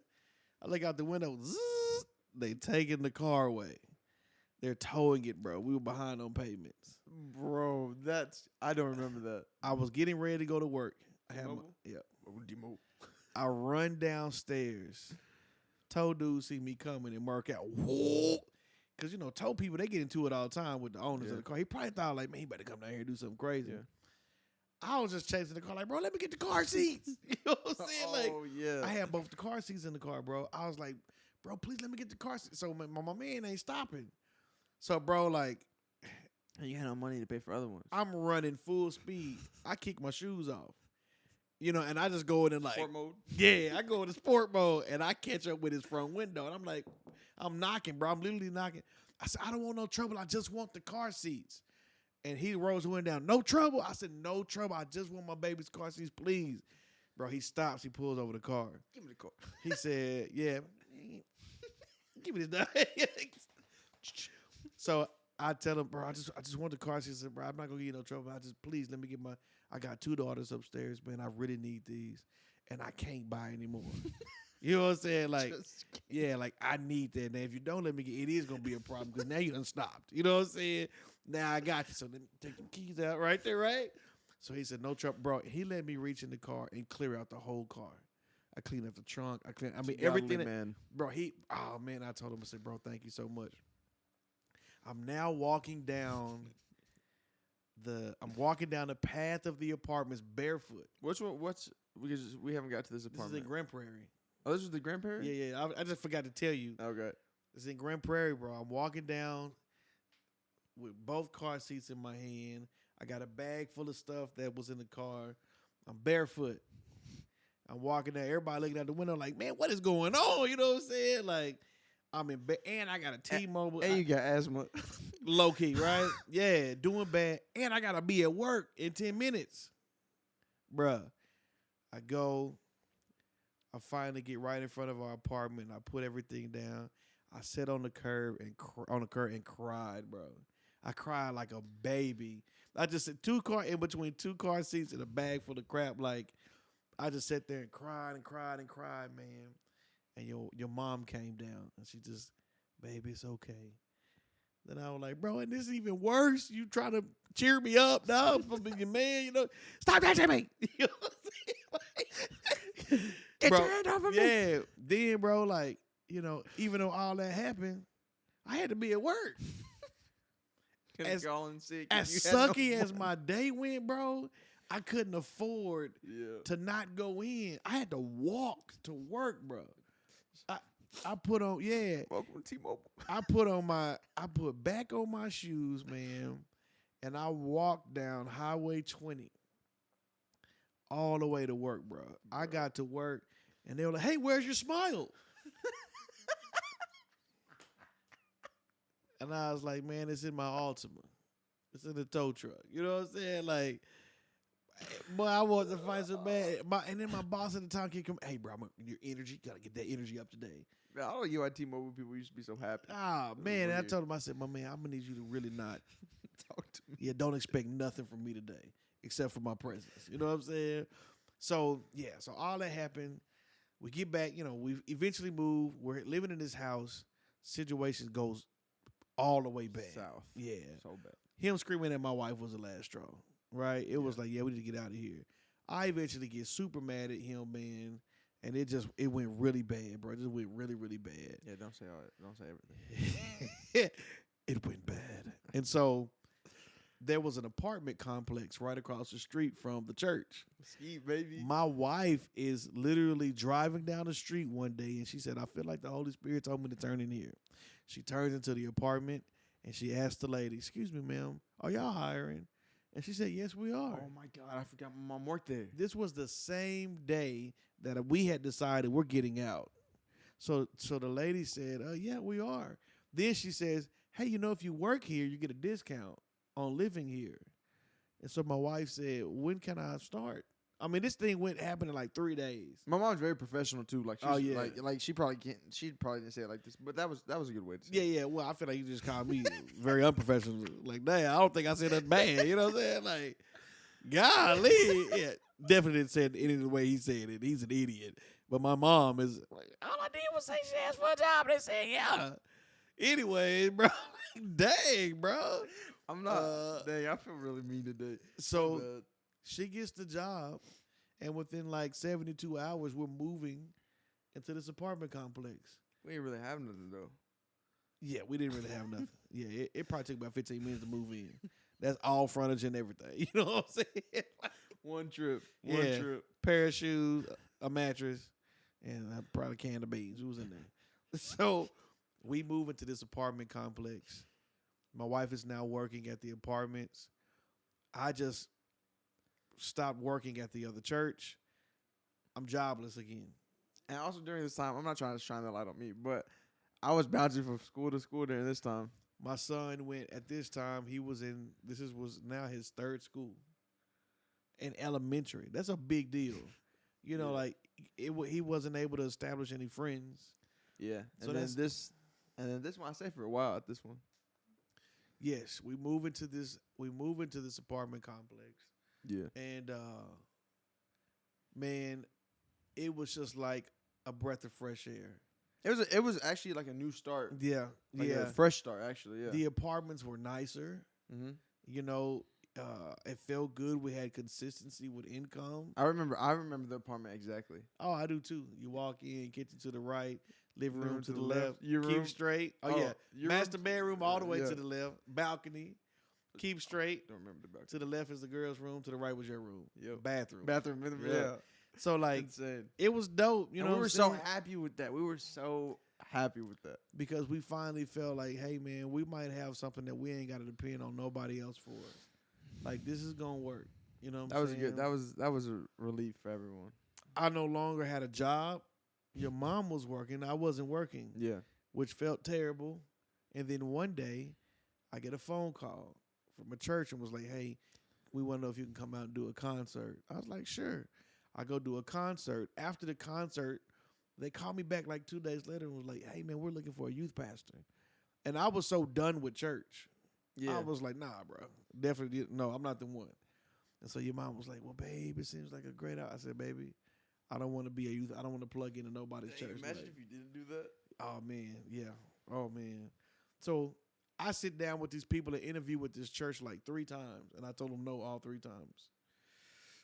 The last time, it was like, you know what, man? Ain't like I'm doing nothing else. Let me go ahead and get this a shot. We prayed about it, and I felt peace. We took the job, and then it was great because now I was working again. Yeah. Had income. Your mom was working. Yeah. And I was going to a school I enjoyed. I had friends. I had friends at this point. Yeah, he was really flourishing in school, man. Like, it just felt good. And it was, okay, yeah, we're going to be good right here, right? The fact that I remember my elementary school name is insane. You remember it? Yeah. What was it? Mary Moss. That's crazy. Come on, brother. I'm your daddy, boy. I won't forget nothing. So, man, I mean, it felt like, wow, okay, I think we might be on the path to where things are going to be good. I ended up joining that church, and that's when I was part of this crazy youth group. The youth group grew like crazy. I mean, it just... What were we called? Well... We can't say what we were called? We would call Represent Youth. Represent Youth. Yeah. We had shirts and everything. Bro, that was... It was crazy. That to me, one of the most enjoyable times in any type of ministry I've ever done in my life. I thought you were about to say, like, enjoyable times in your life. I was like, you ain't happy right now? I was like, I'm very happy right now. So that happened, man, and we're doing that. But then the Lord says, stop. And then that was a new start. Then I didn't have a job again. I was a loser. I was back to losing. And this is when we moved to our humble home in. So we actually moved back to my parents' house. We moved Oh. back. We moved back to my parents' house in Duncanville. Dang. Yo. That was just a struggle again. Then. Yeah, we moved back to my parents' house in Duncanville. Then we had our very first Bible study. And at that time, I said, okay, I'm going to try my best just to focus on the church. That was terrible. I wasn't making no money. That wasn't working. You know what I'm saying? It wasn't a terrible decision. It wasn't take care of my family. Yeah. Right? So, but my wife, man, she was unbelievably supportive. Like, babe, trust me, just focus on the church. Just do this. Just focus on the. And I was like, no.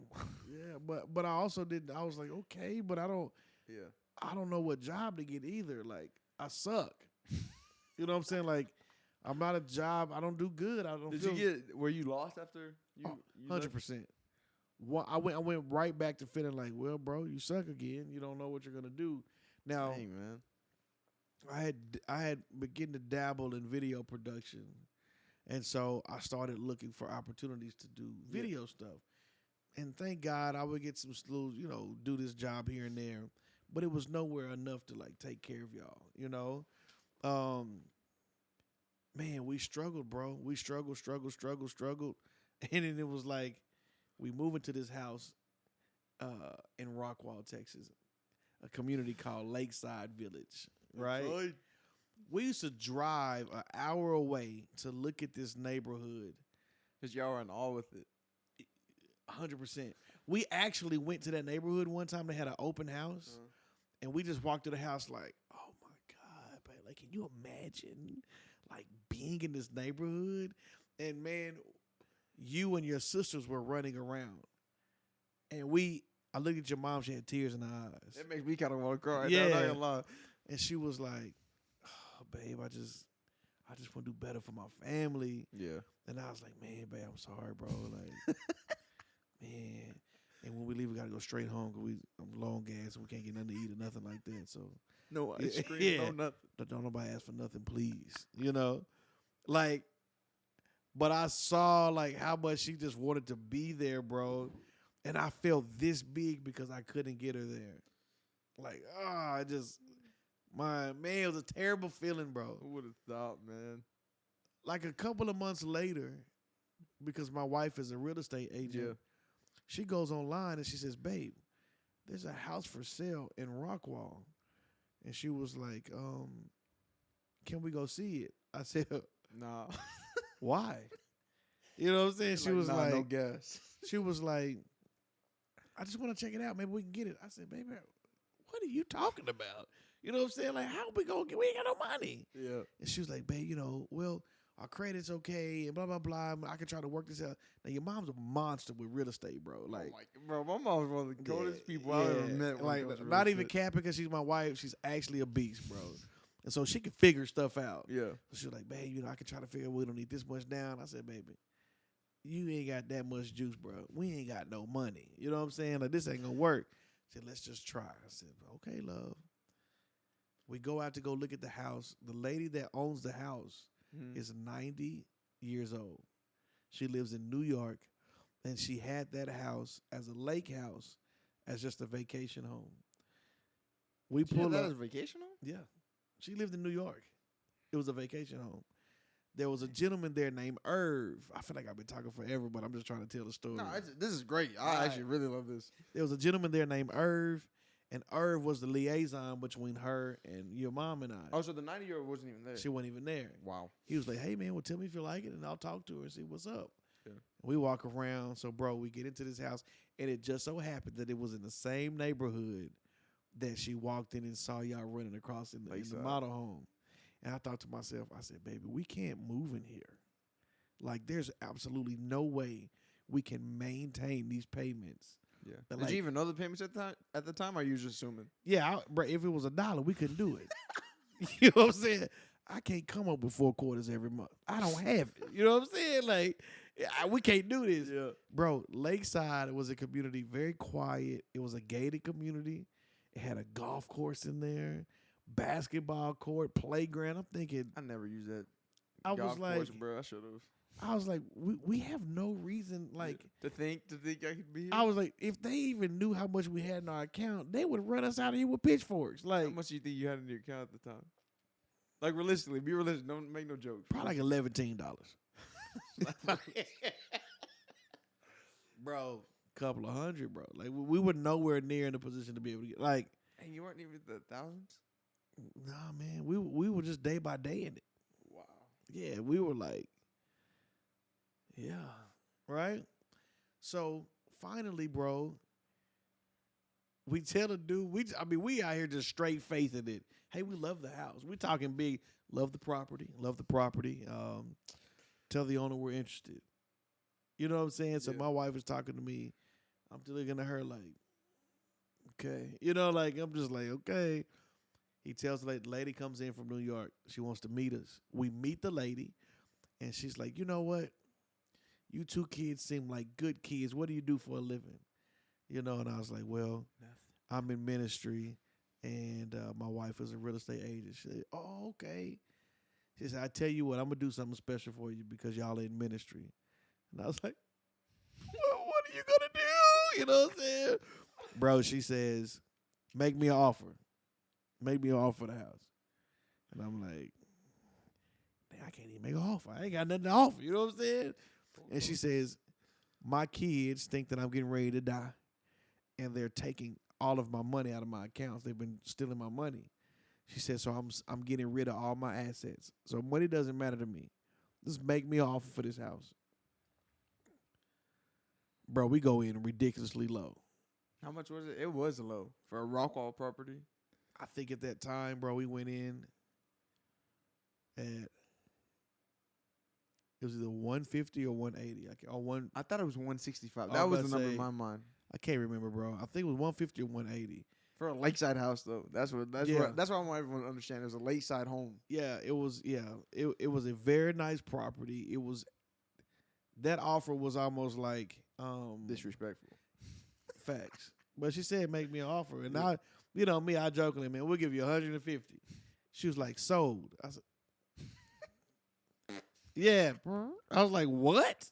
Like sold, you know? And so Sandra, being a real estate agent, she's like, "Yeah, well, I have a contract right here if you're really serious about that." You know, go ahead, you know. So Sandra writes up the contract, man. We bought this house for an unbelievable price, and it's like, oh my gosh, bro. We're walking around this house and we're just like, what did we just do? Now here's the crazy part. That house was tore up. Yeah, that was one of the worst homes we lived in. That house was tore up, bro. I don't know if you're gonna talk about this, but when it would rain, there was holes in. That the was roof. eventually. That wasn't the first. You know, that wasn't up top. I feel like that happened since we moved in. We had no idea. We just knew, hey, the community's dope.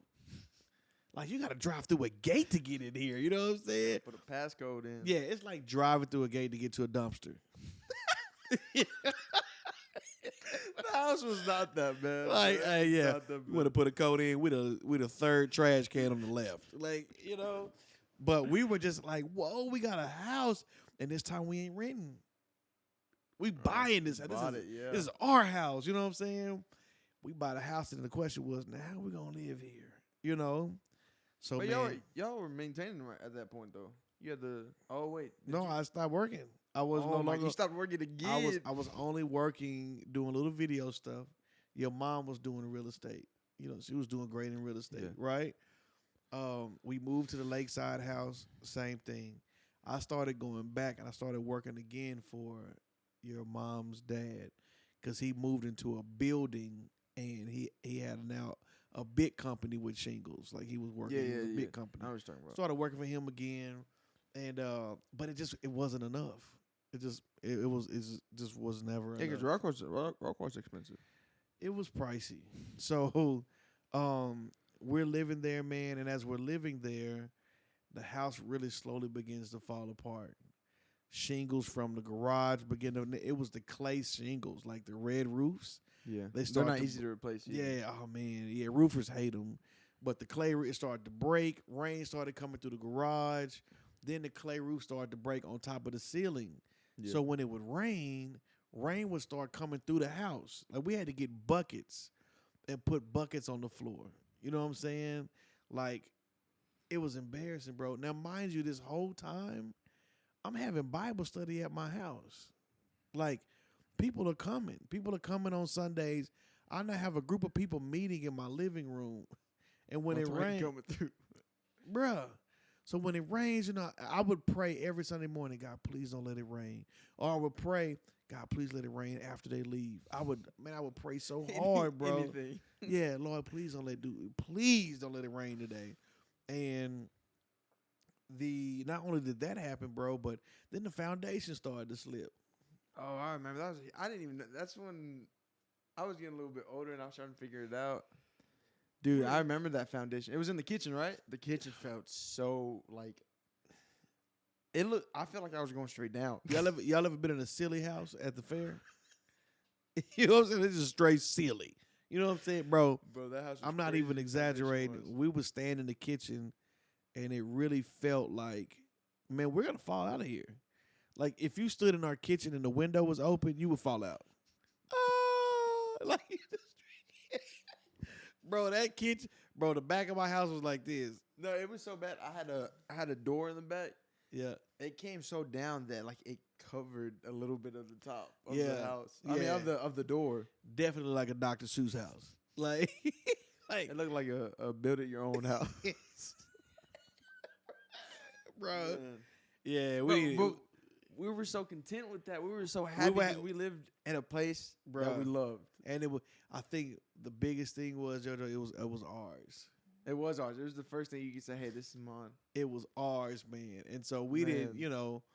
we toughed it, man. We tried our best to make it work, right? We loved that house though. Like when we were Then- there, we loved it. Yeah, we did, bro. We honestly did. Then, bro, me and your mama started trying our best to slowly fix that house up. Like, hey, man, let's try to fix this house. Let's try to. So we fixed the kitchen first, which was a huge sacrifice, bro, because it came out to like $10,000, and we were just slowly like, oh man, Y'all were doing some crazy stuff. oh man. Then it was like, okay, let's paint it. Let's fix this. Let's fix this Oh, glass. I forgot about the paint. What color was it when we moved in? Yellow. It was yes. When And then we moved in, made it blue. baby blue, and we didn't mean to do that. What We- you mean? It was supposed to be gray, but we went out of What? town. We went out of town, and the painter was like, "Okay, I got your gray." Then he took a picture of it, and I was like, "Bro, you just got the sky in there. Can you take a picture of the wall?" He was like, "That is the wall." I said, "Bro, that's a sky."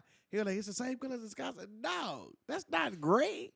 So yeah, that was terrible. But we painted it, fixed the bathrooms, fixed downstairs, fixed the window. Never could fix the roof because it was just too hard. Too expensive. Yeah. And finally, it was like, "Hey, babe, let's try to sell this house." Man, I remember before we go into the next house, I remember inviting my friends over to the house and being so happy just to say, "Hey, Yeah, I live here." yeah, yeah. And we went. I mean, we made the. This is why I think that our family, bro, we've just made the best out of everything always. Yeah, we don't. I mean, we have negative times, but like we're mostly positive throughout everything. Yeah. Everything we go through ends with positivity. Can you not yawn, please? Yeah, I'm gonna edit that out and just make sure I got you when I'm yawning. But I think it's dope because like I think we're very intentional about making sure that we encourage and lift each other up. Yeah. And like if we know something is bad, we don't dwell on it. Like, I Yeah. can't have no ice cream. No. But hey, I tell you what, let's race. You know what I'm saying? Like, we so broke, we just do random stuff. Hey guys, we're not gonna be able to eat tonight. Not it. So we playing tag now? Yes. So you won't think about starving. Like what the heck? But we decide, hey, let's try to sell this house. We lived in that house for 5 years. Oh my God, I thought it was 3. 3 years. 3 years. Yeah, because I went to 8th grade. We moved when I was in 8th grade. Yeah. Yeah. 9th. Oh, it wasn't 7th grade. It was 8th grade because you went to Yep. Yeah. I already said that last video, but this No, really- but you went way out there to Cedar Hill to the art academy. Grandparent Financial. Yeah. Shout out to them. Yeah, man. That's when I learned how to play drums. Yep. Oh, shout out to Nick Reed. I don't know if he watches this, bro. That was him. Yeah, He was little so Nick. cold at the drums. Nick is killing it right now. He's literally all over the world, bro. I haven't seen him. I haven't kept up with him. He's pro and he plays for everybody. Well, I mean, I'll he find- deserves it, yeah, bro. yeah, yeah. He's cold. Shout out to Little Nick, man. Y'all go check him out. Little Nick Reed, man. He's amazing. One of the best drummers I ever met in my life. For sure, hands down, bro. So we decided to sell our house in Lakeside. This was the turning point for everything. Life changed, man. Life. Oh my god.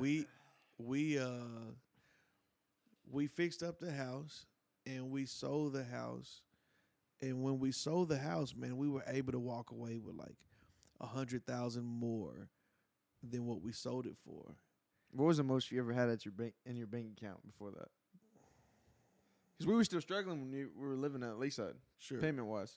Yeah. I don't remember, but it wasn't great. I do remember feeling like, Were we still living check to check? don't show it to me. Things were picking up a little bit, Yeah.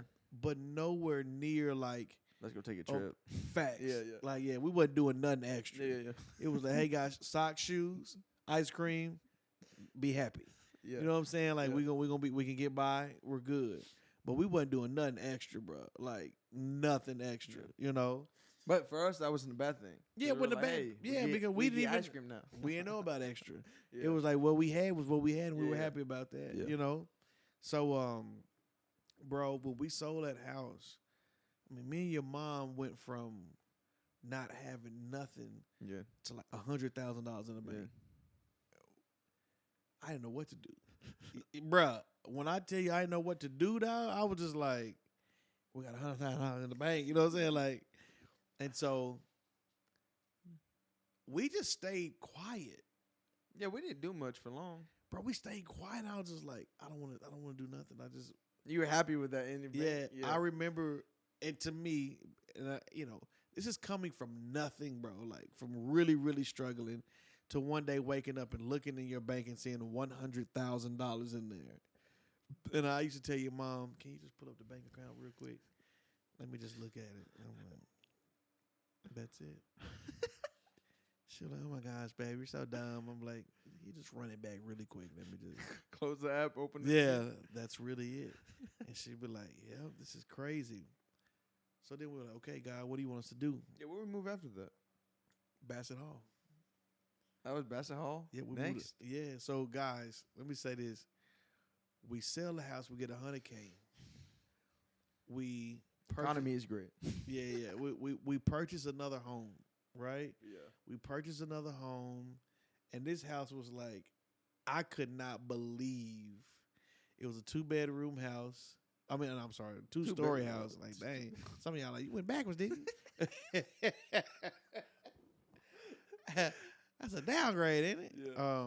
It was a 4-bedroom house, 3 bathrooms, 2.5 baths. No, it was 3 It was full 5. baths. It was 5 bedrooms because that little room by the closet downstairs. The little room, it was the smallest room in the house. Oh yeah. One. It was that one. No, it wasn't 5. It was Lyric, Izzy, and your Me. room. upstairs, that small room where Tiffany was supposed to stay, but she never really ended up staying. It was her room though. Tiffany's room and then y'all's room. Well, your room was supposed to be like a media room, and Yeah. we just made it into a room. That room was awesome. Awesome room. Dang. Yeah, 5 Yeah. bedrooms. Wow. So okay. So we buy that house, and Girls had their own rooms for the very first time in their lives. guys. So this started our journey to real estate investment, because when we bought that house, man, we bought that house in 2019. What house? Bassett? Bassett Hall. We bought Bassett Hall in 2019. Okay. When we got it in 2019, we got it at a crazy deal. I think Because mom was a beast at real estate. yeah. With her being a real estate agent, she also gets commission whenever she buys her own Yeah. house. So that's dope too, right? We bought that house like right around $390 or $299. The And- Bassett Hall house? Yeah. And so real estate was great. Economy was doing good at that time. We got a great deal on that house. We buy it like, wow, what a great deal. As I'm moving into the house, I hear the Lord tell me you're not gonna be in this house long. He was not lying. And I was Jesus like, was very straight to the point. how do we like? Yeah. And I'm thinking, oh, this is the best thing we ever had. We definitely gonna be here a while. Yeah. He said, nope, not gonna be here at this house long. I said, well, Dad, I remember you telling us that. You sat us down and told us. I was like, guys, I'm sorry, but man, don't get comfortable. And my wife was like, oh my gosh, and, the kids were like, what? But I was like, I'm just telling you what I heard. We're in that house for 6 months, and then the Lord says, I want you to move. We move out. We find tenants who want to rent that house. They move into it. Great tenants. They kept that house Oh, way man. cleaner than we did. It was actually unbelievable how well they kept the house. Yeah. Man, it took care of it in a major way, and we move into another house I wouldn't say that one. I wouldn't say where that one's at. that's still in the Rockwall area. Yeah, there you go. Yeah. I was just scared. We moved into another house, and we moved into that house, and I said, okay, for sure. Like, this is a dream situation. I'll never move. Like, there's no way we're actually really here. Like, so within a year, we went from living in a house that had holes in it everywhere To brand new house. to having a house with a tenant in it, and then another house. Like, 2 houses, one had a tenant in it, and then one we were living. And I'm just the whole time, man, like, would literally tear up every time I thought about it. Think about how fast that was for y'all. It was so fast that it was hard to comprehend. And this was me about to go to college too. Yep, get ready to go to school. I would sit my wife down during breakfast, and I would say, babe, do you understand like what's going on? And we would just say, man, and we would always just we would begin to just thank God. Was that Bassett Hall was also our first big trip. Yep. When we moved into Bassett Hall, as a family, we were able to take a trip. We went on a cruise, and life was just slowly changing into something just completely crazy. Yeah. Then when we moved into the new house, we were there. Same thing.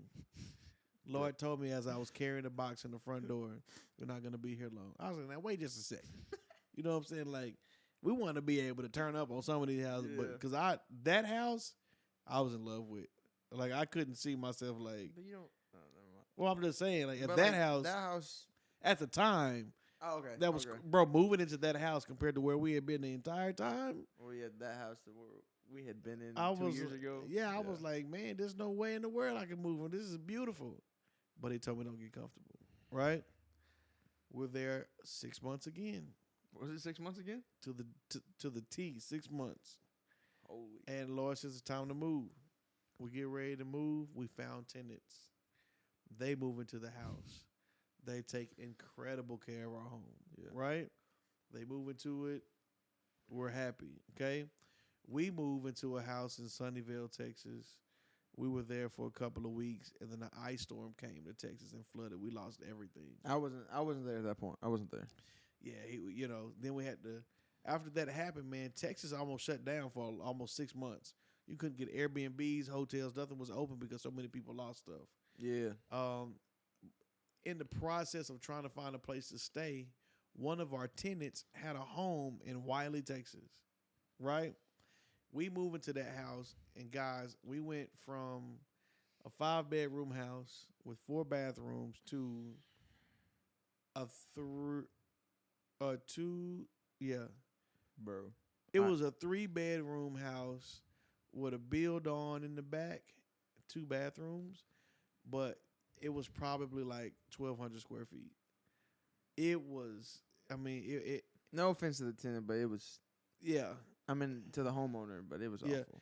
It was rough. It was really rough. It was an older home. It wasn't that. We had Bruno at that time too, so they had to take him there. Yeah. Nothing fit. Yeah. We had all the Nothing fit. Yeah, because we had started living life differently based on the house that we had purchased. So all of the furniture we bought was to fit that house.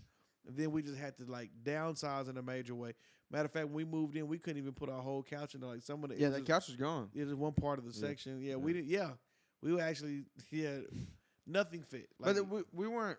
They weren't doing bad at this time. We just Yeah. There wasn't a home for us at Well, that time. at this point, we had 2 houses, and both of them had tenants. Yeah. So we had rental properties. You know, the real estate investment had really taken off. Yeah.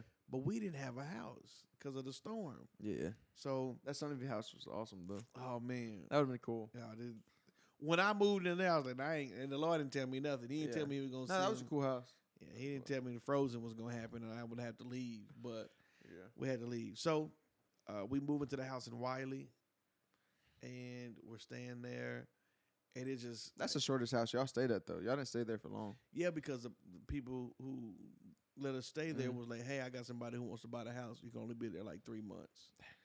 So we were thinking, well, dang, where we gonna go? You know what I'm saying? Like we got tenants. You know, we're trying to figure out where to go. We didn't want to just try to hear them rushing by another house. In that time, man, somebody reaches out to me and was like, hey, would you like to merge your church with our church? The pastor has developed MS, and we want to know if y'all want to take over. And it was like, you know, who are you guys? You know what I'm saying? We didn't know him at all. Yeah. We go meet him, fall in love with him, and we ended up merging. And then they say, well, all we got to do now is find out what we're going to do with our house. And I Yeah. was like, y'all got a house? We go see the house. I tell my wife, let's get it. We get the house, and we move in, we buy it, okay? So it's like we got a property, cool.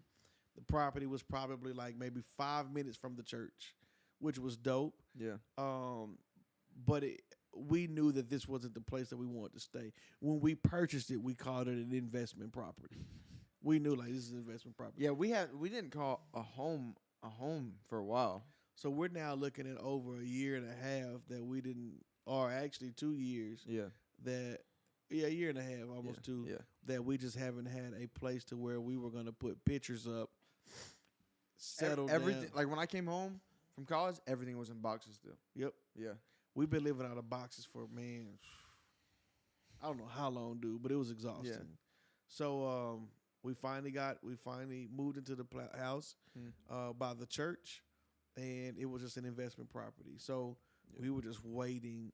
The goal was when one of our properties in the Rockwall area, their lease was about to be up. Yeah. The goal was probably just to move in over there. Yeah. Once the lease is up. Nope. God was like, nah, bro, I want y'all to do something different. So here's the crazy part. During that time, economy goes bananas. Real estate Thrives. I mean, it's insane. If you bought a house in 2020, the value of that house went up. By 2021, 2022, man, the value of that house went up almost double. It was crazy. So the property that we bought, the first one in Rockwall, Yeah. for $299, bro, we ended up selling for like $430,000. I just want to say this, right? So, like, I usually don't bring this up, but as a man, as like I'm getting older, none of this would have been possible without God, bro. Bro, when I tell you, I saw Bishop pray, my mom pray, everything. Like when Bishop was like joking and laughing, saying like, "Bro, I prayed." No, he was like, I promise you guys, like he was actually praying. Like it was, it was nothing but God, bro.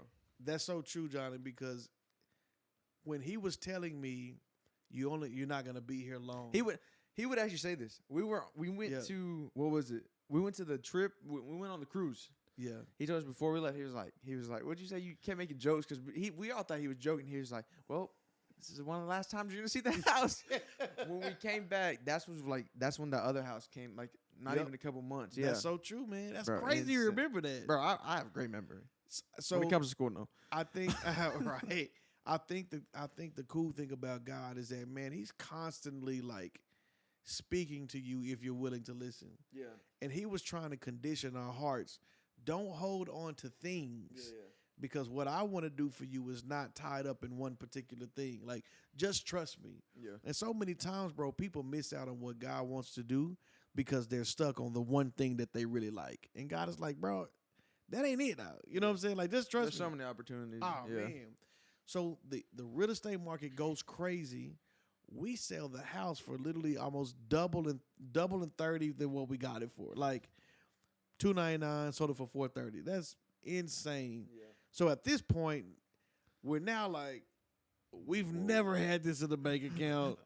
What are we doing? You know, like, what do we do? You know?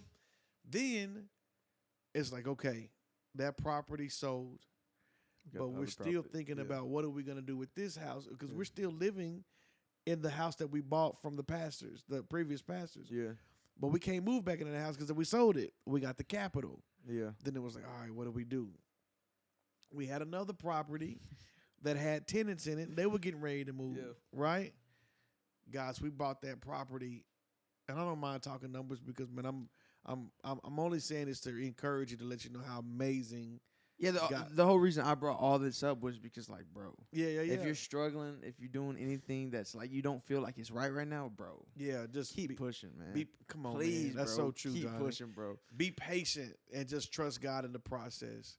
We bought that property for $399 at the beginning of 2020. The one? 2021. Yeah. No, I'm saying the one. Yeah, the second property Okay. in the Rockwall area. Wait, for real? Mm-hmm. Wow, I 399. did not know that. Guys, that house is now on the market now for $635. That's insane. You really just put it out there. That's it. Well, I don't mind, Yeah. but so we were like, okay, let's sell it. Nope. We found a young lady who was like, hey, instead of selling it, can I move into it for a year, then I'll buy it? Yeah. And it was like, dope. Okay, cool, let's do that, but let's lock in this price because we don't know what the economy is going to do. Yeah. She was like, sure, let's do it. So she's able to rent out the home, which still brings in residual income for our family, which is what we try to do. Yeah. And then the house that we bought from the pastors in Garland, Sold it. we sold it. They renovated it. They renovated Yeah, it. we renovated it, but man, we bought that house at $280 something, I believe. And I wasn't a part of the house, so I actually don't know. Yeah. And we sold it for $415. Yeah. I mean, all of these things were God moments. And also, yeah, for sure, the God moments. But I just want y'all to realize, right? And dang, I don't know how long we've been talking. An hour ago, Bishop was talking about how he was crying, bro. Like you Dragging understand? car seats. I Yeah. just want to point out, like like I said, as I'm getting older, I've never been proud Oh man. of people like that before. Wow. And like to see y'all do that, y'all grow, and then like you still take care of me and everything. Like it was just, Oh, we love you, bro. it was great. And then to see my sisters happy, they moved to something that's like yeah. people like when I tell people like, hey, like I'm from where I'm from, right? Yeah. They don't believe me, but Yeah. it's just because how I am now. But like yeah. they don't understand how like thankful I am to be where I'm at now. I think the worst thing people can do is not show gratitude. Yeah. Sometimes, man, you can be in a new season of your life and just really forgot where you came from. That's how people get arrogant. Yeah. That's how people That's get. why I was saying I'm not trying to sound You know arrogant. what I'm Like, saying? No. Yeah. If y'all know my son, he's a very down to earth, Yeah. like genuinely happy, thankful person. But I think because it's a podcast, he's like, bro, tell the people, like yeah. encourage. I just want people to know. Like, Yeah, no, trust me, I get Yeah. it, bro. I get it. So, man, like he said, these things happen, and it literally felt like in a blink of an eye.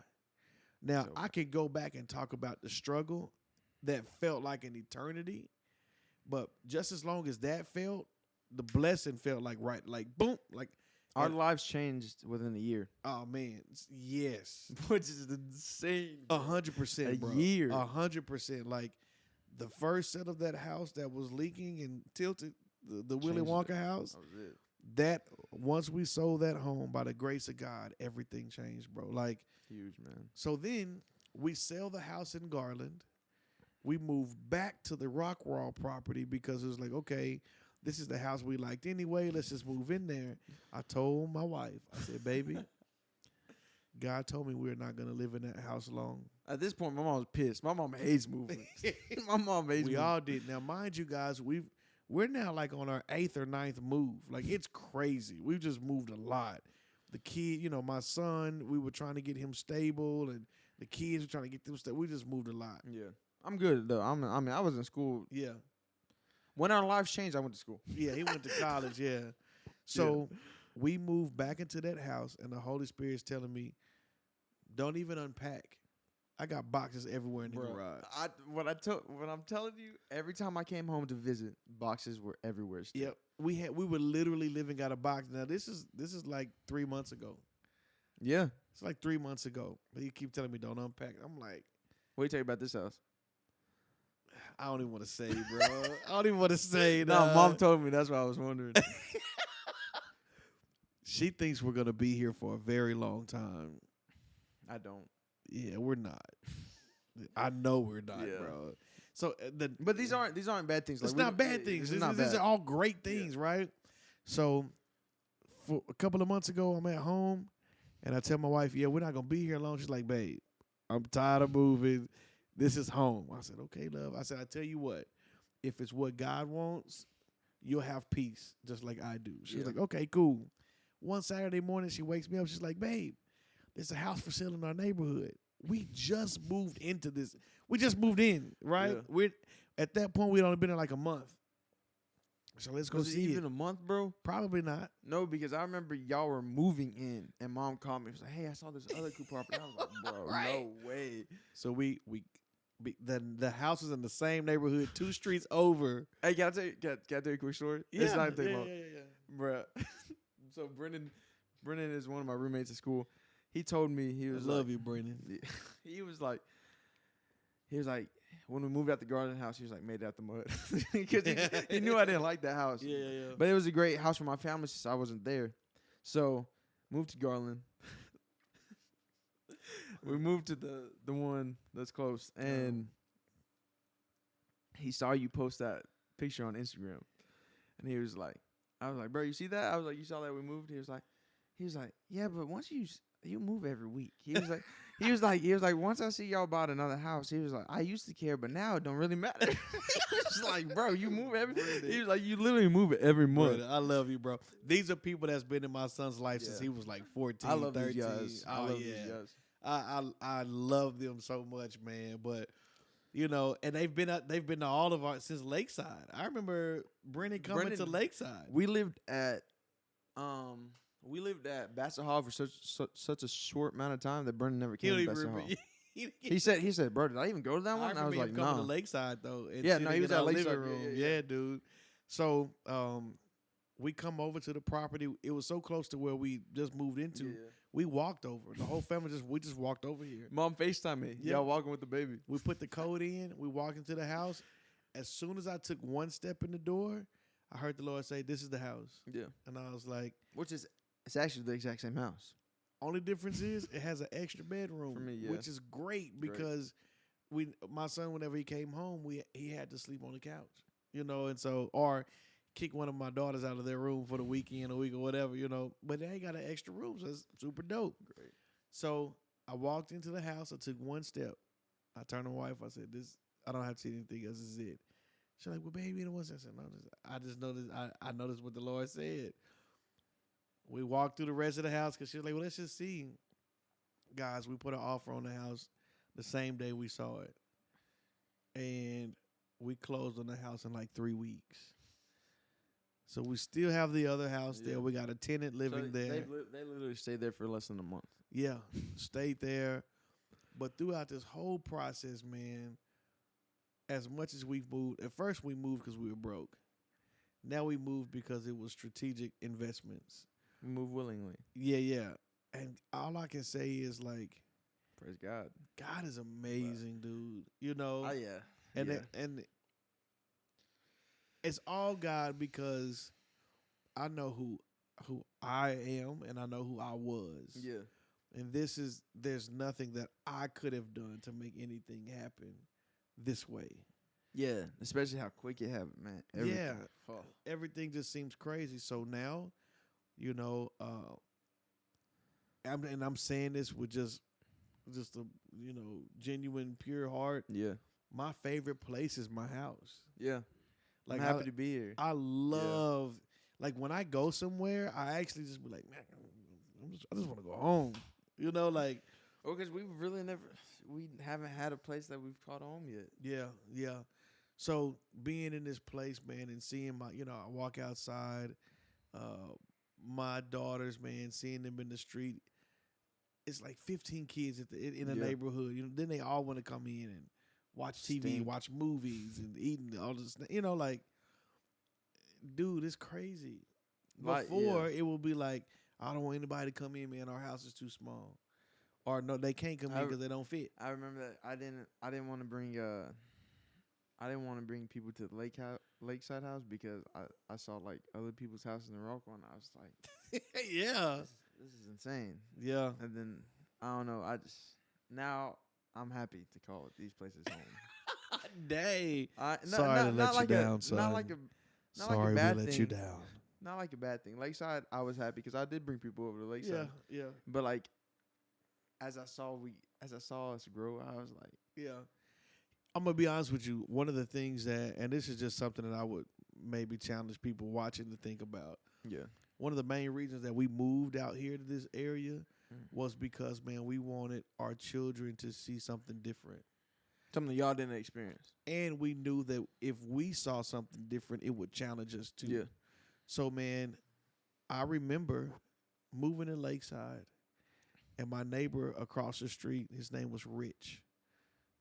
Oh my God, I forgot about Rich. Rich was the came boy. out the house. Rich came out the house. He's an older white gentleman, probably like 72 years old.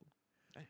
And but when I tell you, man, so from where I came from, the way I was raised, Yeah. I had a certain perception about older white people. So immediately when I saw him, I'm like, man, this old racist dude, man. Yeah, old racist dude, man. He could probably think I'm out here stealing or something. You know? First day, I move in. He calls me, hey, how you doing, neighbor? What's your name? Working on his boats and car. Yeah. I said, my name's Bishop. This old man, no, you talking about our next door neighbor. That's no. Matt. I'm talking about across Yeah, the no, street. Rich Oh, yeah. Rich had He had a and boat. goat car and stuff like that. He yeah. did. Yeah, he did. No, you're right. And he was like, he shook his hand, took his hand out. He said, nice to meet you. My name's Rich. And I shook his hand. He grabbed me and pulled me and kissed me on the cheek and told me, welcome to the neighborhood. And I thought to myself, bro, you see I'm black? Like, you just kissed me, bro. Like, Yeah. but it shifted my whole perspective of how a thought process can prohibit a person from moving forward. That man poured into me in ways that I was like, maybe a month later, he asked me, hey, so what are you investing in? Tell me about your stocks. Oh, like he was opening up your mind to different things that you never knew about. And I thought to myself, this is why I moved over here.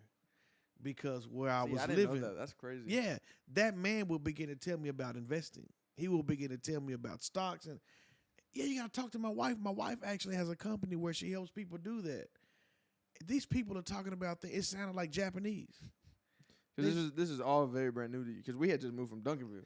Wasn't nobody teaching me, and no disrespect to Duncan, but where I lived at in Duncanville, nobody was teaching me that. Yeah. Nobody was There was like, no friendly neighbors. yeah, you know what I'm saying? Like, we wasn't having them conversations over there. Now, very intelligent, intellectual people in Duncanville. Yeah, for sure. But where we lived, it wasn't. You know what I'm saying? Like, it's like nobody was having conversations with me like that, But the whole process of me moving over here, or the whole idea about me moving over here was, I want my son to see something that seemed crazy, but obtainable. Yeah, one of the things that they told me when we moved here was, hey, we're doing this because we want you to live a different lifestyle. And I was so confused because my life had been the same. Yeah. Not the same.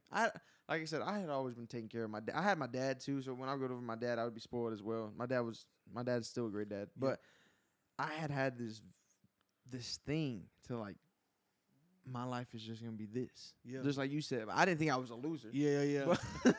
But I just was so content with what I had. Yeah. It was all we knew. That's it. And then when I came here, I saw kids have cars. Yeah. I didn't think I was getting a car, bro. Brother, your mother told me when you turned 15, hey man, we need to start looking at Johnny a car. I was so used to struggling that I couldn't even comprehend that. I didn't think I was gonna get a car. And then at the same time, I'm not gonna say who, but I had friends that would be like, and I would make a lie up. I'd be like, hey man, I haven't even started driving school because I didn't think I was gonna get a car. I would be like, yeah. And then people would be like, dang, you gonna be one of those kids that don't get a car until they're seniors. I was like, maybe. Probably so. I was like, I just don't try in driving school. And I was lying because I was like, dang, I don't know if I'm gonna get a car. Yep. Like just things like that just Yeah. changed my whole perspective on life. And then like the whole thing on the last podcast, I said I didn't know I was going to college till junior year Yeah. was because my freshman year Am I able to go? we didn't have nothing, bro. yeah. I was like, bro, this is Yeah. insane. To think, just seeing people like Rich, and then meeting other neighbors in the neighborhood. Yeah, It gave me this fire to like, man, we can do this. yeah, We can grind. And me and your mom, bro, we would have conversations at that little table in the dining room in Lakeside. yeah. The little bitty, Little wooden table all And- scratched up. yeah, it looked terrible, bro. We would have conversations to just motivate and push each other. Babe, what about this? What if we did this? What if we tried this? What, Yeah, man? And one thing I love about my wife, man, shout out to my wife, dog. bro. She's actually awesome. She's Like, my she's a mom's go cool. getter. Yeah, Like, you can throw a dream out there, and she be like, "Let me dream with you." Like, you know what I'm saying? Like, let me catch that with. So yeah, it's a blessing to have somebody on your team like that. yeah. You know what I'm Especially saying? I'm like from you. My mom's just my mom, so like Yeah. she take care of me. But like from like an older person standpoint, I get what you're saying. Yeah, Like, yeah. just to have man. that person that you didn't have before, really, because when you were alone, now y'all doing it together. You know what I'm saying? And what I've learned is, bro, the beginning stages of where I thought I didn't have nobody to talk to, the dumbest thing was is that I should have been talking to her the whole time Yeah, because she ended up being my best friend. yeah. Like right now, You and my mom have right now, grown. bro, your mom is my best friend. Yeah. And I literally don't hold nothing from her. But I thought I couldn't get that from her because it's my wife. You know what I'm saying? Yeah. Like, I gotta be this, I gotta be strong, I gotta be that. Now it's like, what's up, bro? You know what I'm saying? Like, what's up, homie? Yeah. Yeah. The one thing I want y'all when my mom is on here is since we talked about this already, I Yeah. want y'all to talk about how y'all went from when y'all broke to y'all's relationship status then Oh. to what it is now. Because that would be great for people who, you know what I'm saying? Oh. That's a whole nother topic, but that's not for me. But I'm glad that we had this. You know what I'm saying? We used to get a divorce every Friday. At the court, Thursday Friday, night. I'm right, ready. right. Thursday. You gonna be there at 5 a.m., 6 a.m. No, but for real, because we have been going for it's already 1:50, and I looked at the clock an hour ago. So this is probably like 2 hours actually. I'm cool with it. I do want to just kind of end it, but like for real, like I am very proud of you, my mom. Praise like, God, just man. What of y'all you. did was crazy, man. Like it's an actual crazy story. Books are written about that. You know what I'm saying? So like, and a shout out to my dad, Karen. They all took care of me. I don't want to degrade them. They were awesome, but Yeah, for sure. like, I don't think people really understand. Like it was bad, bro. You know what I think would be dope, bro? What? Is if we did like podcasts are dope because you can like just talk about Yeah, you can share stories. yeah, But I think if we took individual stories and just really like went in on it, yeah. But Like- individual podcasts. not individual podcasts. You know, we should create a Twitter and an Instagram account for this blended. Because, bro, here's why I say that is because, like, I talked about the struggle, but I can go into detail about each struggle. Like, for Yeah. instance, Like different, you want different perspectives on the struggles that we went through. like even as far as like going really into detail about Yeah. it. Like I shared about how our Altima was repoed, right? Yeah, One time, bro, we were having some people at the church. We were at our house. We had a Odyssey, a Honda Odyssey, a van, right? Oh my God, I remember that van. That van to me was the best. I never thought I'd like be happy about a van. I remember. Okay, wait. I remember freaking out When I 'cause first the pulled doors. up. Right? Yeah, Guys, we were so happy with that. I pulled up to the house, man. This some kind of way, man. This Honda Odyssey van had a screen in it like this long for the back seat. The kid, it was insane, and I was like, all the kids. When I became a dad, everything that made me happy was all about what made them happy, Yeah, right? So I was like, oh, the kids gonna freak out. But sharing stories like this and really just going into detail, like one time, bro, everybody from the church was at our house. A bunch of people from the church at Yeah. our house, Which house? Lakeside. Okay. We were still struggling. We had been in Lakeside for a couple of months. We had built some regulars going to the Yeah. church. And while we were there, my wife says, "Hey, babe, we need some ice. Can you go to the store?" I'm like, "Bet." I go to the store. I'm getting some ice. And while I'm getting some ice, she calls me back. "Babe, you need to hurry up and come home." I was like, "Wow, what's up?" She's like, "Babe, just hurry up and come home. I'm so embarrassed." No. I'm like, "Dude, what are you talking about?" Yeah. She was like, "They're taking the van away." And I was like, "Who? Shoot them." Like, what do you mean? Yeah. Like, because I knew my boys were there from the church too. I'm like, "Man, where's Adrian? Like, tell them tell them to go outside and handle up, like." But I didn't know she meant like they're repossessing the van. I go outside, bro. They got the van. It's gone. I just pull up. It's empty, bro. One of the greatest things. Dude, I was sick. And bro, one of the dudes from the church comes to me, and I love him. I don't even have Adrian Salazar. Great man. Oh man, incredible dude. He comes to me, "Hey bro, you okay?" And I was like, "Yeah, No. man." At that point, I didn't even care about the van. Yeah.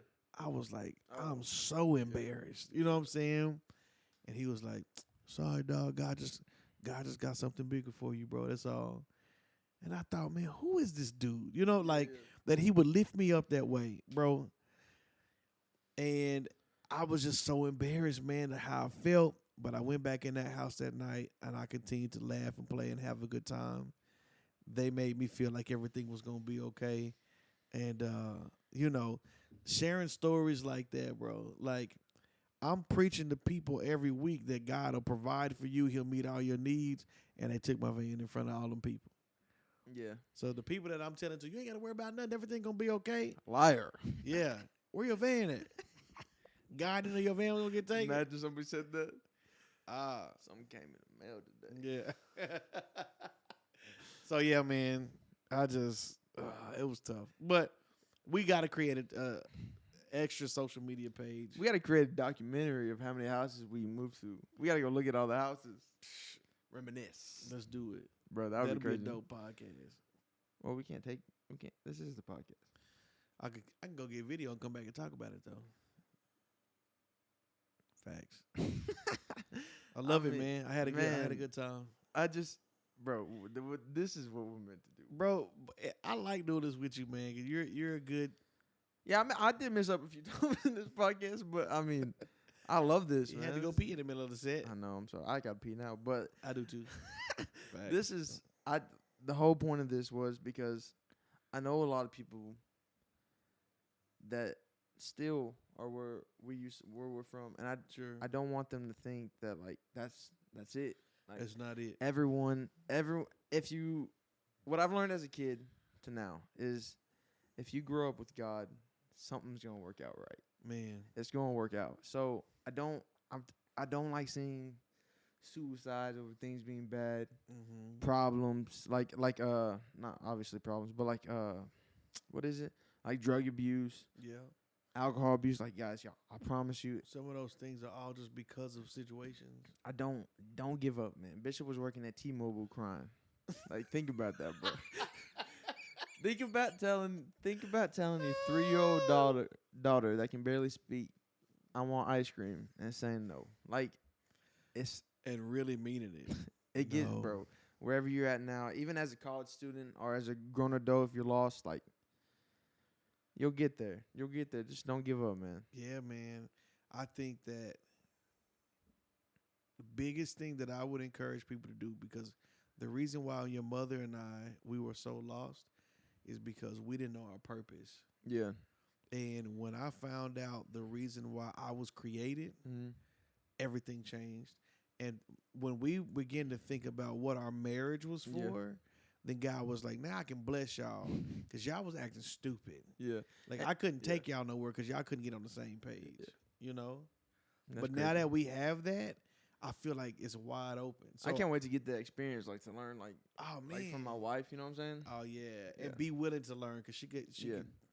She should help her. Yeah. I think if anybody watching, I would say, if you feel stuck, if you feel lost, if you feel like things ain't pushing, get your purpose together and figure out what that is, because wherever purpose is not established, abuse is inevitable. But that's also that's also like as humans, we're so afraid to try new things. Like this right here, it was terrifying to me like 2 years ago, but like now I don't care. Like if you don't like my podcast, go do something else. Like you don't like, bro. Don't be afraid to try new things. That's like I know a lot of like influencers say that like don't be afraid to try, but like go try, guys. Yeah, give it a shot, man, and trust God in the process. Don't think that what you are passionate about cannot sustain you. Yeah, we live everything can sustain you now. We live in a place to where it tells you go to school so you can get a good what 9 to 5. But nobody says go to school so you can be a boss. Yeah, but if you want to go to if you want to go to school to get a good job, we're not saying that. Yeah, we're not. But if you are the one that's watching this and you feel like, yeah, but I feel like there's something else inside of me, something that's itching inside you, bro, go do it. You're a trailblazer. That's go because you breaking the mold. Yeah. You're going a different direction and go. Johnny, you know how many times? Dang, I'm trying to cut it off. But you know how many times, bro, your mother and I had to fight back against what our parents thought we should do. Oh, No disrespect to them. No, I remember. But that. it was just a difference of time and thought process. Yeah. Well, when I was coming up, bro, you know my dad used to tell me all the time, when you get out of high school, go to the post office and get you a job so you can retire. They're gonna give you a watch, a gold watch, and you're gonna be all right for the rest of your life. But then I started living and I realized I don't want to work at the post office. Nobody wants to work at the post. Yeah, I was kidding. And I want an Apple Watch. I don't want to go. You know what I'm saying? Like, yeah, but like you said, everything was different. 20 years ago, the iPhone wasn't nowhere near what it is now. Yeah. So, you know, and then only to retire and get what we can make. It's ridiculous. You know what I'm saying? But go against the grain sometimes. Don't be rebellious. Yeah. In a rebellious hearted way. Yeah. But follow your heart. Yeah. There's always something to be happy about, guys. I promise. Yeah, bro. I mean, hey, this one, like I said, bro, you didn't have to be nervous at the beginning. This is what it's all about, For bro. the books. I wasn't nervous. I just want, I just think if we turn the camera on, I want to be able to talk to the people about something worth watching. But it was great. Yeah, right. Thanks for listening. Yeah, man. Thank you. I just looked. We had 173 views today, which is we're just starting, so I'm happy. Yeah, with that. I'll take it, man. I'll take it. That's crazy. Yeah, thanks to all my friends watching. That means a lot to me. Since we're the people that see we're just young adults and you supporting me. Thank y'all so much. Thank you for family and all that. Love. Yeah. Great, guys. Guys, it's another great episode. Listen, remember, even though the storms may come, don't forget to dance in the rain. I like it, man. Episode 2, man. It's a wrap. Oh, yeah, man. We it's out. A wrap. That was awesome. God bless y'all, man. Love y'all. Peace.